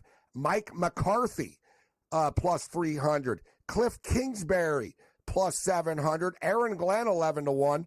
Brian Flores, 11-1. Pete Carroll, 11-1. Todd Monken, 14. Marcus Freeman, whose name has popped up, 16-1. Notre Dame Fighting Irish coach. So as far as the Chicago Bears are concerned, this is, an intriguing job for people due to the fact that you've got Caleb Williams and you do have some young talent here. They've got draft picks, young talent, etc. You'll be the ultimate hero if you're able to win there. And I never know what's true or not, but I have heard that, and Ben Johnson's been pretty selective about the teams that he wants to interview with and likes, etc. I have heard that he does like Caleb Williams, and he was open to the Chicago Bear situation. Of course, you got the connection with Cliff Kingsbury with Caleb Williams, going back to the USC days. You got McCarthy, who might actually end up, McCarthy thinks he's a hot property right now. I don't see them going Aaron Glenn defense here. I think they're going to go offense. But what's your quick take on the Bears situation? From what I hear, Mike McCarthy, they've kind of met with him informally, and they're already going to meet with him a second time formally. And I think McCarthy here has the inside track because Ben Johnson is going to be a bidding war. And I think at the end of the day, Tom Brady is going to get Mark Davis to open up his wallet there and bring Ben Johnson to the desert. So I think McCarthy winds up in Chicago. Interesting. Amazing. And like I said, McCarthy had to believe that, you know what, I don't need this in Dallas anyways. I'm fine. I'm tired of this. I'm going to get hired somewhere else. And he just might. Plus 300 for Mike McCarthy to be the next coach. Dallas Cowboys. The Dallas Cowboys. Deion Sanders, plus 150. Yes or no? Will Deion, in your opinion, be the new coach of the Dallas Cowboys? Yes. I listened to Michael Irvin speaking earlier today, and he just couldn't keep the secret shut. And he knows, huh? I mean, listen, the amount of excitement Michael Irvin had, and he said he just spoke to Jerry. I think there's something going down, and I'm excited because the players report next Saturday to that East-West Shrine Bowl. There's going to be half a dozen Colorado Buffs. Coach Prime will be there. He was down at the Hula Bowl. He went into the Hula Bowl Hall of Fame last week. He'll be at the East-West Shrine Bowl. Something tells me there's a calculated reason why he's popping up at where all these NFL personnel are hanging out. And so, for the record, Kellen Moore is the second choice at plus 250. Jason Witten at plus 400. What are we doing here? What are we doing? Didn't we learn from Jeff Saturday? I was going to say, didn't we learn from him being on Monday Night Football as well? I mean, come on, right. Nice guy.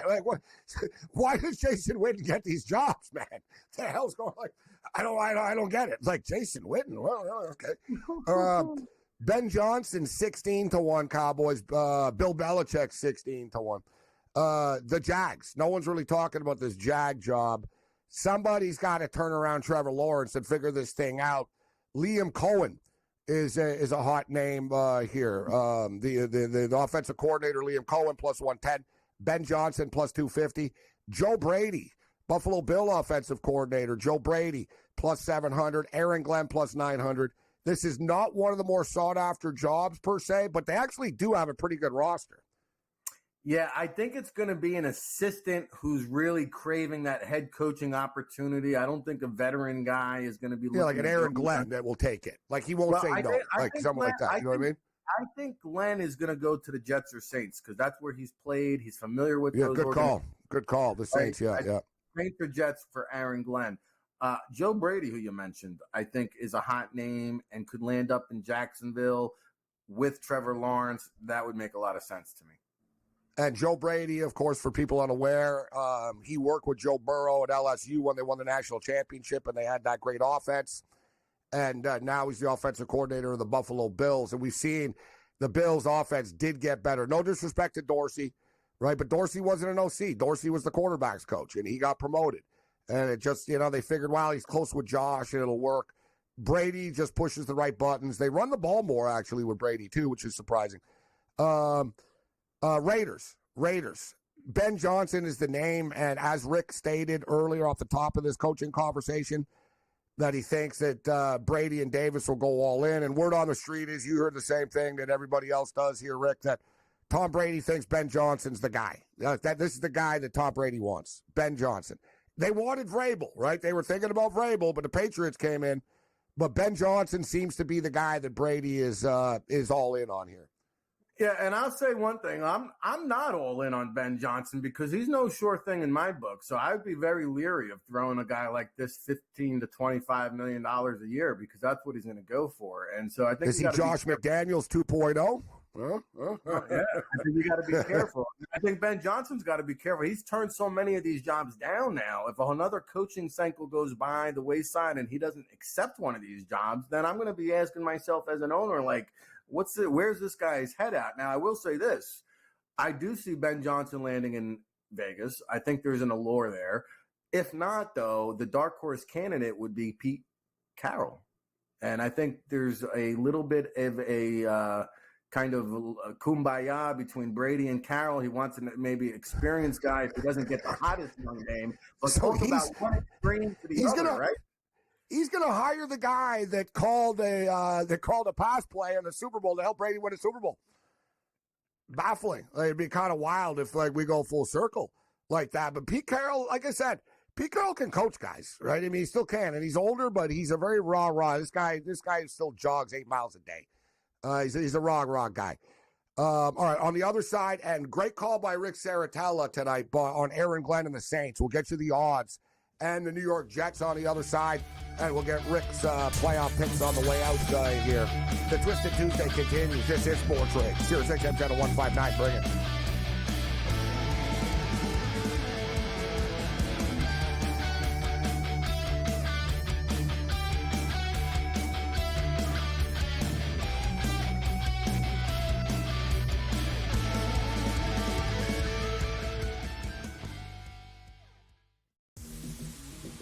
Talk about it failing and always putting the square peg into the round hole. We're going to run it. We're going to try and play these lower scoring games. They didn't score over 17 points in the 5 straight losses. There's a chance for the Ravens to exercise every single demon on their way to a Super Bowl.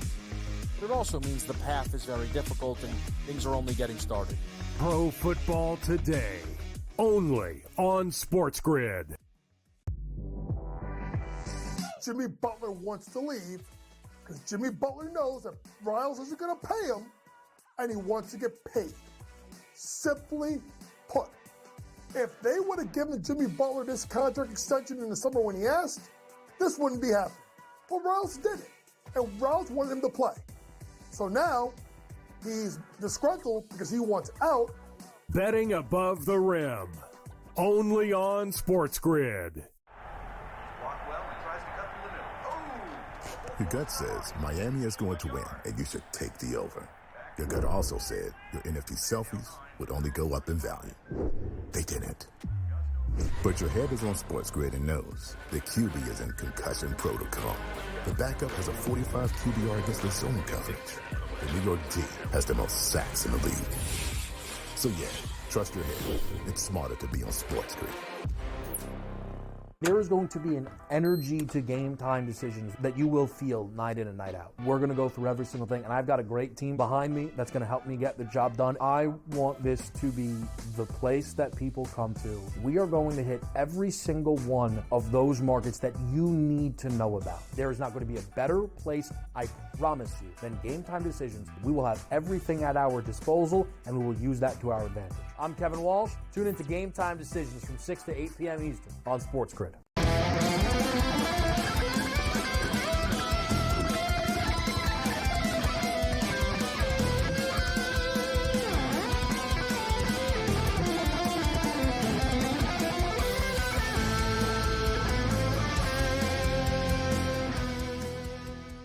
We're talking NFL football, NFL draft with Rick Saratella. We'll get his college football prediction on the way out here, too. But we only got a couple of more minutes, so let's pick up the pace here. Rick already called it. New Orleans Saints next head coach, Aaron Glenn, Detroit Lion defensive coordinator. He's plus 100 right now. Mike McCarthy, plus 250. As you see, Mike McCarthy's name. Joe Brady is in name pops up because, as we mentioned, they like Joe Brady in Louisiana. He won a national championship with the LSU Tigers. But I like where you're going with this, and it's not the most attractive job either, guys. They're like dead cap money. They're stuck with the car. They've got the roster is thin here. Like, so it's not the most attractive job. But Glenn did play there, and these head coaching opportunities don't come around every year. When someone offers you an NFL job, you take it. That's right. New York Jets. That's another. Well, unless it's the Jets. Sorry. Unless it's the Jets. What's the last one here? Jets. Aaron Glenn is also the favorite to be the coach of the Jets. Dude, the Jets have interviewed everybody for this job. I'm surprised they haven't interviewed yet, Rick. They've interviewed everybody. Aaron Glenn plus 225. Rex Ryan is the second choice. Are you really buying this? Is Rex a legitimate contender for this? I don't think so. He didn't even have a plan on who his coaches would be. He said, we'll figure it out. He's just all talking. He didn't have like anything on paper or nothing. Oh, I got video. Just get me in the building. Just give me the job. Give me the job. Give me here. I'm Rex Ryan. Dude, there's some like weird candidates here on the list. Aaron Glenn plus 225. Rex Ryan plus 275. Jeff Ulbrich plus 400. Yeah, I don't think he's getting the job. Arthur Smith, come on. Brian Flores is 8-1. Mike McCarthy's 11-1. Pete Carroll 16-1. Ron Rivera, Brian Greasy. Like, what the hell? Who's going to be the next coach of the Jets? How about a dark horse and Darren Rizzi, Don Bosco Prep, New Jersey guy? I thought he did a really fantastic job with the New Orleans Saints down the stretch. They seem to overachieve. Everybody I talk to rants and raves about one Darren Rizzi, and I think it would rejuvenate the fan base. Somewhat of a local celebrity here in New Jersey. 33-1, just for the record, guys out there, for you betting men and ladies and gentlemen out there. 33-1, Darren Rizzi to be the next coach of the Jets. I like how you're thinking outside the box there, Rick. Quickly, national championship game. Can Notre Dame play with Ohio State? I think they can keep it close for a half. I think Ohio State has too many playmakers, throwing the ball downfield, being able to run up and down the field and score points in bunches. I don't think Notre Dame can keep up for the long haul. I think it'll be close at halftime. I think the Buckeyes pull away. They probably cover when it's all said and done. They've been on an unstoppable force. Ryan Day has made me eat some crow here. I was calling for his head, and he stepped up and delivered when it counts the most. Houston Texans are 8.5-point underdogs at Kansas City. The Commanders' point spread keeps climbing. It's up to 9.5 right now. Rick, what do you think about Saturday's games? Any potential for an upset in either football game? Do you give the Commanders a chance against the Lions? I do give the Commanders a shot. This team doesn't know what they don't know. They're playing loosey-goosey. They have a quarterback who can scramble and run, which we've seen in this postseason is crucial. So I think the Commanders have a chance here. I wouldn't be surprised if they win. I'm not going to go that far, but Jaden Daniels is the rookie of the year to me. And I do want to say, like, the number one seed for the Chiefs, like, are you kidding me? Like, all we got to do, I don't want to make it sound easy, but, like, we're going to beat the Texans. So frustrating. As a Bills fan, bro, I got to play the Ravens this week. That's why it matters, right? You got to get the man. I mean, I know. I was thinking the same thing. You get the Texans. Repeat, it couldn't be set up any easier, right? So you basically have to play one hard game to get into the big dance. So I do like the Chiefs to win that comfortably. I think the Texans, we saw this past week, experience counts for something. The Chargers overachieved, the Texans underachieved, but Houston was there last year, and I think it showed in that playoff game. However, I think they gave up so much energy and exerted themselves so much that Kansas City first half cover is probably a good bet there. All right, we got less than a minute. The Rams are getting 6 at the Link here in Philadelphia. And then you got the game of the year, man, the Buffalo Bills and the Baltimore Ravens. And now the Baltimore Ravens are 1-point favorites on the road. Who you got on Sunday?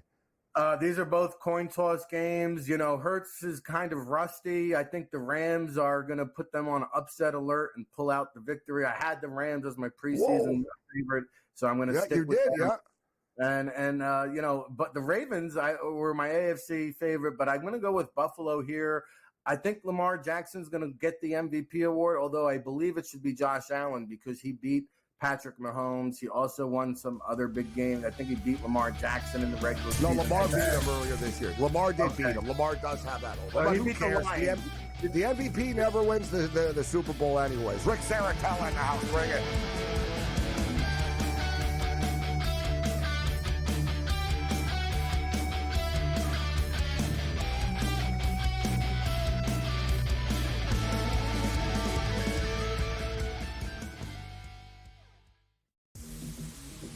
Talk about it failing and always putting the square peg into the round hole. We're going to run it. We're going to try and play these lower scoring games. They didn't score over 17 points in the 5 straight losses. There's a chance for the Ravens to exercise every single demon on their way to a Super Bowl, but it also means the path is very difficult and things are only getting started.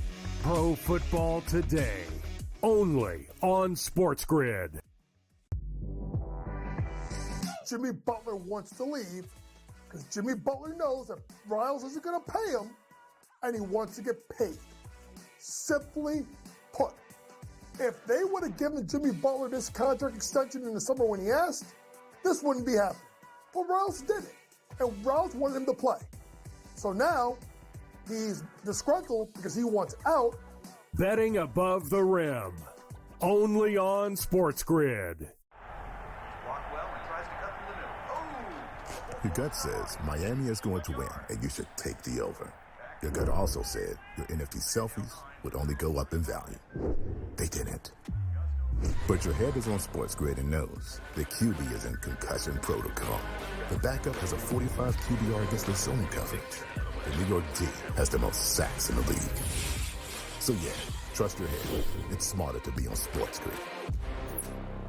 There is going to be an energy to game time decisions that you will feel night in and night out. We're going to go through every single thing, and I've got a great team behind me that's going to help me get the job done. I want this to be the place that people come to. We are going to hit every single one of those markets that you need to know about. There is not going to be a better place, I promise you, than game time decisions. We will have everything at our disposal, and we will use that to our advantage. I'm Kevin Walsh. Tune into Game Time Decisions from 6 to 8 p.m. Eastern on SportsGrid.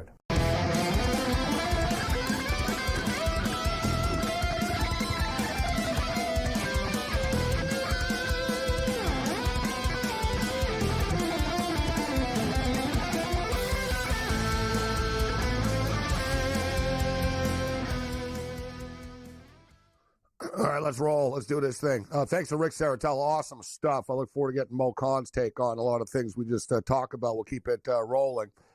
But speaking of Los Angeles, the Los Angeles Rams, of course, won the football game last night. And similar to the Dodgers win, and they win by a certain amount of runs. And there's all these local restaurant promos in Los Angeles. And they're actually pretty good. A lot of cities are kind of cheap with their, some teams like the Florida Marlins never win. If the Marlins win by 6, we'll give you something. It's like, yeah, you win like by 6 once a year. Like, you know what I mean? Like, the Raptors you know went from pizza to fries now, Gabe, and small, kid size. Well, times change, Cam. I remember in the old days, it used to be you get a free piece pizza from Pizza if the Raptors scored 100 points. But then in the modern NBA, everybody scored 100 points. So they were like, all right, now you get a small fries instead of the pizza or whatnot. Like, and then they mixed it up when they score 113 points or whatever. It's like, But Los Angeles, our boy Arash Markazi posted this, and Arash loves free food. We love you, Arash. Arash Markazi says, eat for free on the Rams, and you'd like this, Cam. You could do the tour. Yeah. You get a free famous cheeseburger from Carl's Jr. in the app because the Rams recorded an interception in the game. So you go over to Carl's Jr. for lunch. Then a little bit later on, and Arash hit them all up. He did it. He posted pictures of it all. So he went to Carl's Jr. He posted his lunch. Then he went, this is great, El Torito's. El Torito's, famous Mexican place in Los Angeles.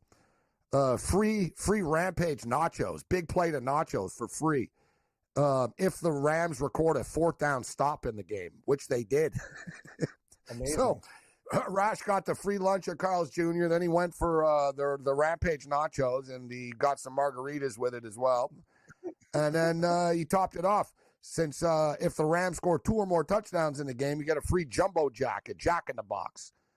So you got 3 meals for free, Kim, on the Rams. Exactly. And I'm getting 6 fries in a white bag here. It's like a kid's you got size yourself now. a cheeseburger in the afternoon. Then you got yourself a full big plate of nachos. And then you topped it off at nighttime with a free jumbo jacket, Jack in the Box. LA gets it, Gabe. That's the way it should be. All because the Rams won. All right, so Mo Khan is ready to step up and in, but let's. This is the best of X I wanted to get to, and this is one of the stranger ones. If you can roll it for us, Greg.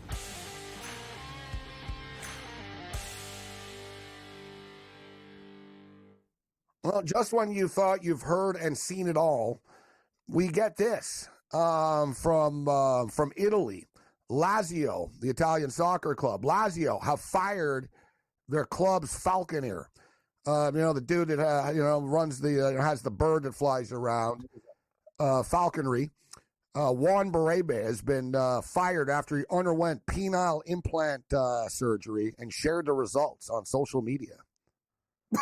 So basically, this guy got penile enlargement and then took a picture of his junk and put it on Twitter to show off his new piece, and he got fired. I said, you thought you heard it all. The Falcon bit it or something.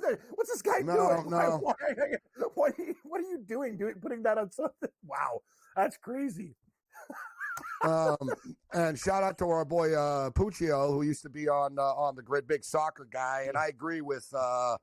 Of course, he's Italian, so he knows, and I agree with him. And he said, "So what? The fascist and Nazi salutes weren't enough to get him fired before? As Lazio aren't as their fan base aren't exactly the most friendly. Like they make Eagle fans look nice." Speaking of which, let's bring Mo Khan in right now. What's going on, Mo? How you doing? Did you see that, Mo? The Lazio falconer got fired for showing his penile his improvement. I saw the Lazio thing. I thought it was the bird. I was trying. It was early morning for me, 8 a.m. I was like, wait a minute, what's going on here? I had to reread that 5 times. Like, oh, when you saw the story, you thought he did something to the bird or something? That's my first assumption too. Like he did not foul with the bird. Yeah, probably. No, but I saw people. They were like, "This guy's a fascist," and they never fired him. But they fired him for this. Yeah. As Lazio has a line in the sand, right? They're like, "You've crossed that line." And then you get the whole Philly thing. So the Philadelphia, one of the Eagle fans at the game the other day, the Packer fan filmed it. And the guy basically called his wife ugly and the C word. And the Eagle fan was really over the top abusive, towards this dude and his wife. And everybody feels bad. The Eagles banned the fan for life. They found out who he was and they banned the guy for life. So he's never allowed to go to another Eagle game again. But now there's the other side. There's always another side in today's day and age. The other side of the story is the Packer fan was antagonizing people. Number 2, you don't bring your wife to the upper deck of an Eagle playoff game and decked out in Packer gear. Number 3, it turns out the guy has a GoFundMe page where Packer fans pay for him to go into hostile territory on the road. And he films it. So, okay, fine. I don't really have a full problem with this. But number 4, this is the problem, jackass. Because the guy that did this put it out there and said, let's find this guy and, ruin his life and get him fired and blah, blah, blah. Okay. Well, now people dug up dirt on you and you're a big homophobe. People have you using all kinds of terrible language and stuff on Twitter from 2014. So now you've outed yourself. Don't go at someone else for being hateful when you're spewing hateful stuff online. So the moral of the story is here, mind your own business. Don't film people. Don't talk to people. Mind your own business at the game, and then you won't get called out and you won't get in these things. What do you think, Mo?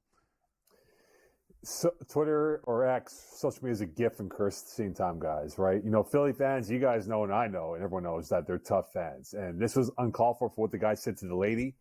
But this is after seeing your timeline, Gabe, with what happened with this guy and what they dug up on him. Is even worse, right? So there are 2 wrongs in this equation.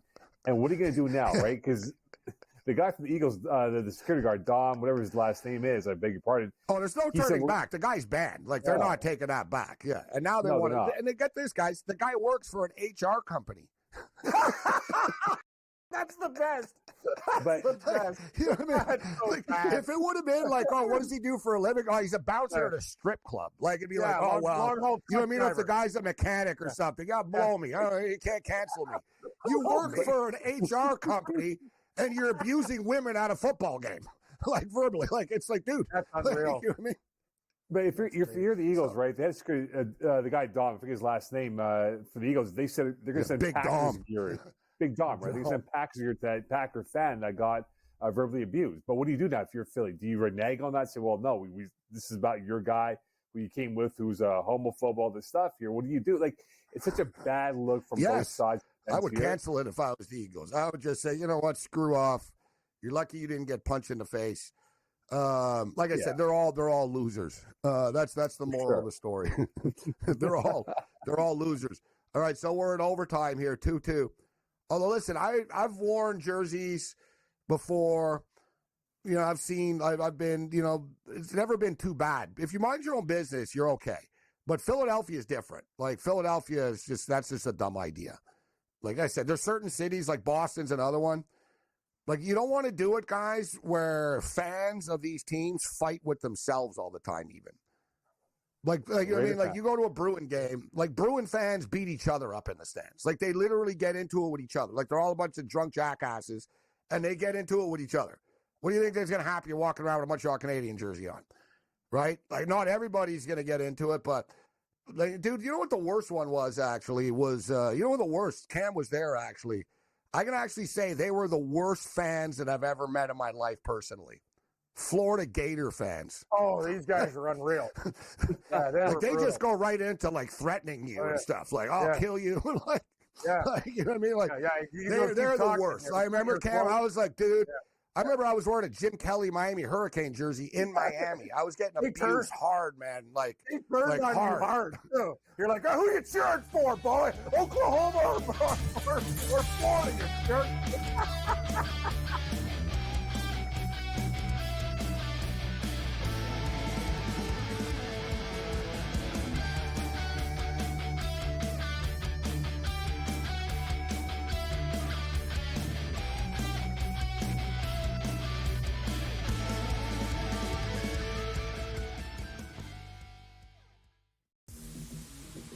Talk about it failing and always putting the square peg into the round hole. We're going to run it. We're going to try and play these lower scoring games. They didn't score over 17 points in the 5 straight losses. There's a chance for the Ravens to exercise every single demon on their way to a Super Bowl.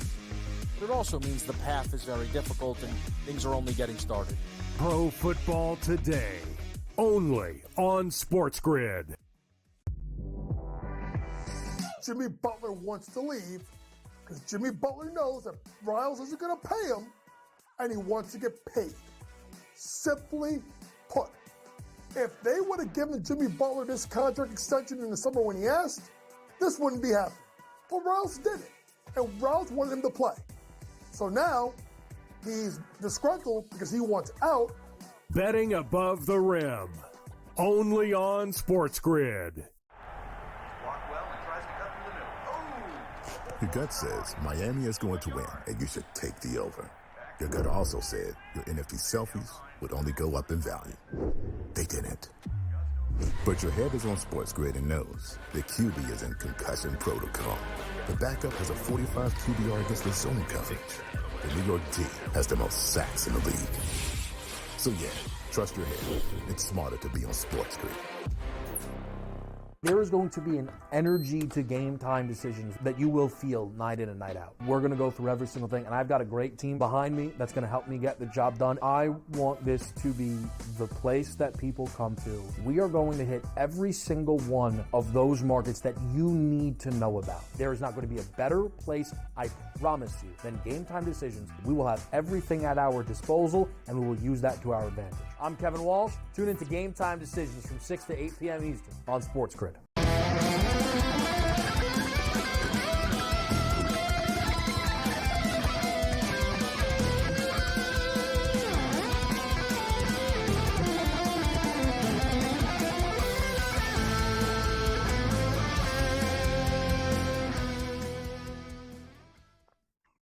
This is SportsRage. I am Morency. Mo Card in the house with us right now. All right, Mo, I was just talking about the NFL coaching positions, the open positions, and there's odds up right now. And there's going to be different odds at different places, guys. So this is one thing that you sort of look around because it's not a point spread, right? The sports books don't know anything more than you do. Like, they really don't, right? Like, just point blank. They're going by media reports. It's similar to the draft. No one really bets this, hardcores, fanatical fans like ourselves do. But I see some value here. Mo is a Raider fan. Mo's a Florida Gator fan and a Raider fan. You're a bizarre Raider, and you're the opposite of a Gator and Raider fan, Mo, in real life. You're too laid back to like these teams. I agree. Too laid back. You should be a Charger fan. Like, I said, laid back. I'll correct you on one thing, Gabe. When it comes to Liverpool FC, I'm a nut job. Oh, and Liverpool. Oh, great. Like, your fan bases are all crazy. Yeah, I'm a nut job, man. Amazing. That's great. So at Liverpool, you get the most mad after a Liverpool loss, like than the other teams?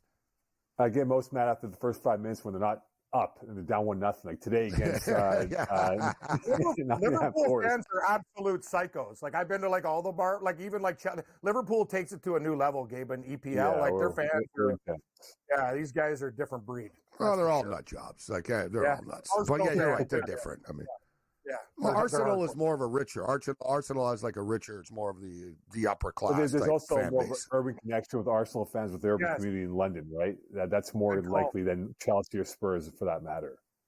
Yeah. All right. So as far as the Raiders are concerned, who do you think their next coach is going to be? Vinny Bonsignor is a friend of the program. Good guy, covers the Raiders for the Review Journal. Adam Hill does a great job there, too. It's a good newspaper. It's one of the few last good sports sections that actually in newspaper biz still.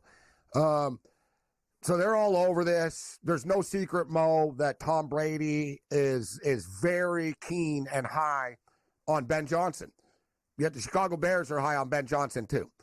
But word is, the Raiders are going to put a lot of money on the table here.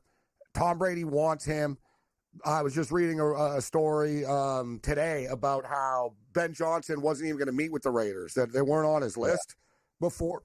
But Tom Brady has been very aggressive about this, and that Brady has turned around Ben Johnson, and that Tom Brady's a pretty persuasive person right now, and he's clearly running the Raiders. We knew this was going to happen. So Ben Johnson is the favorite right now at plus 275 to be the head coach of the Raiders, and he's also the favorite at plus 175 to be the head coach of the Chicago Bears. Who do you think is going to be the coach of the Raiders? And I'll just quickly say, Vinny Bonsignor is reporting that Plan B is pretty much kind of almost done right now. If it's not Ben Johnson, Pete Carroll will be the new coach of the Las Vegas Raiders. Pete Carroll is the second choice at the sports book right now, plus 450. Ben Johnson, plus 275. Brian Flores, 5-1. Kingsbury, plus 550. Deion Sanders, 12. Joe Brady, 12. Mo, who's the next coach of the Raiders, in your opinion? To answer the second question first here, I think whoever finishes second to Ben Johnson, that coach will go to that team. So the Bears don't get Ben Johnson. Pete Carroll's the coach in Chicago, I think. But I think, look, the Raiders right now have to get some sort of stability, right? It's a matter of getting that coach that can change the culture of this franchise that's been morbid for God knows how long, for like 25 plus years. Now, if it's Ben Johnson and the Raiders will go full court press, they might view him and whoever the GM that they hire as perhaps a new Shanahan, John Lynch duo, right? They want to have a clean slate. And now for Ben Johnson, he's looking for that opportunity that, hey, if I go to Chicago, is Ryan Poles still going to be the GM of that team in 2 years' time from now? Probably not. He goes to the Raiders. He'll be locked in with the GM that he may agree to and say, you know what, I go lock and step with whoever that guy is, and we'll build up from scratch here. So I think for Tom Brady, if he does pull off this coup to get Ben Johnson to come to the Vegas Raiders, I'm not saying the Raiders are going 12-5 next year, but it puts them on the map to say, look, we could become a dynamic team like Detroit was. Remember, Detroit 4 years ago, was a complete toxic waste pit, right? And now look at them now. And they might look at that project and say, we can be Detroit in 4 years from now and be a 12-5 team and perhaps playing for the Super Bowl in 6-7 years from now. And I'll add in here, and Rick Serritella had a great point. If this becomes like a bidding war, it's not like the Bears have been known to like spend money. Yeah, exactly. It's an old school cheap family, right? So they're going to get freaked out when they start hearing $15 and $20 million thrown at them for a year. And I know the Raiders, Mo, as a Raider fan, there's always the talk that, and it is true, like the Mark Davis isn't rich like the other NFL owners are. You know what I mean? Like, and the other NFL owners all own, like Pagula owns an oil business, bro, and coal and blah, blah. And like, you know what I mean? The guy that owns the Dolphins, Stephen Ross, like he used to own, he owns everything. Like, you know what I mean? The guy owns Hudson Yards in New York City. Biggest real estate development project in the United States history. Stephen Ross owns that. The Dolphins are just like a toy to him. You know what I mean? Davis, he owns the Raiders. That's it. That's why you see Davis at 3 a.m. in Vegas eating at Fat Burger King. Like, he ain't going to 5-star places. Like, no, he's a real dude. The guy's sitting at the slot machine and stuff, like just sitting there by himself playing slots. Like, he's just a typical dude. Same with Al Davis, right? Al Davis, Al Davis wasn't a rich dude. No, Al Davis was actually the coach of the LA Chargers at the time. And they were going bankrupt, and they were done. And Al Davis basically said, "What? You guys are going bankrupt, huh?" And Al Davis scooped up $100K. His father gave him like $40, $50K or something. He borrowed money from his father. He raised like another couple of, you got some money. Al raised $100,000. That's why they always hated him in the NFL, because he's not one of them. He's not rich, right? He only owned a football team. He didn't own like a bunch of other side, like, I'm a oil man and blah, blah, blah. So my whole point is I'm just saying, I think the Raiders will outspend the Bears. And number two, I know there's no loyalty in sports, but I got to imagine, Cam, as well with Ben Johnson, that he doesn't want to go against Dan Campbell and the Detroit Lions. Yeah. Like, if the Raiders are offering you $15 million a year, it's a great life in Nevada, tax-free, move to Las Vegas. There's no instant pressure to win. They'll be all happy. Brady's in charge. And Mo will hit it on the other side.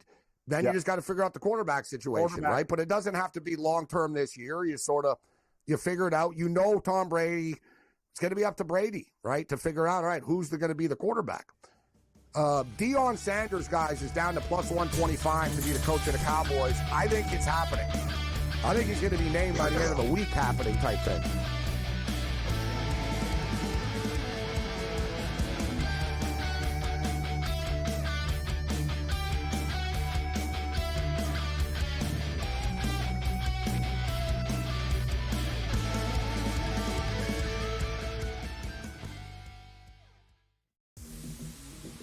Talk about it failing and always putting the square peg into the round hole. We're going to run it. We're going to try and play these lower scoring games. They didn't score over 17 points in the 5 straight losses. There's a chance for the Ravens to exercise every single demon on their way to a Super Bowl. But it also means the path is very difficult and things are only getting started. Pro Football Today, only on SportsGrid. Jimmy Butler wants to leave because Jimmy Butler knows that Riles isn't going to pay him, and he wants to get paid. Simply put, if they would have given Jimmy Butler this contract extension in the summer when he asked, this wouldn't be happening. But Riles did it, and Riles wanted him to play. So now he's disgruntled because he wants out. Betting above the rim, only on SportsGrid. Your gut says Miami is going to win, and you should take the over. Your gut also said your NFT selfies would only go up in value. They didn't. But your head is on SportsGrid and knows the QB is in concussion protocol. The backup has a 45 QBR against the zone coverage. The New York D has the most sacks in the league. So yeah, trust your head. It's smarter to be on SportsGrid. There is going to be an energy to game time decisions that you will feel night in and night out. We're going to go through every single thing, and I've got a great team behind me that's going to help me get the job done. I want this to be the place that people come to. We are going to hit every single one of those markets that you need to know about. There is not going to be a better place, I promise you, than Game Time Decisions. We will have everything at our disposal, and we will use that to our advantage. I'm Kevin Walsh. Tune into Game Time Decisions from 6 to 8 p.m. Eastern on SportsGrid.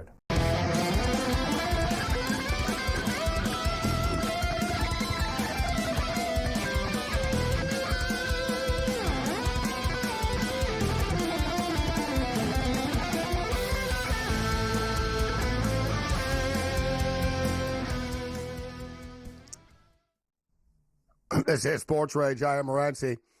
Mo Khan, Raider fan, said that his first Raider game was 1990 that he watched. 1990, the playoff game, Bo Jackson against the Cincinnati Bengals. I remember that day like it was yesterday.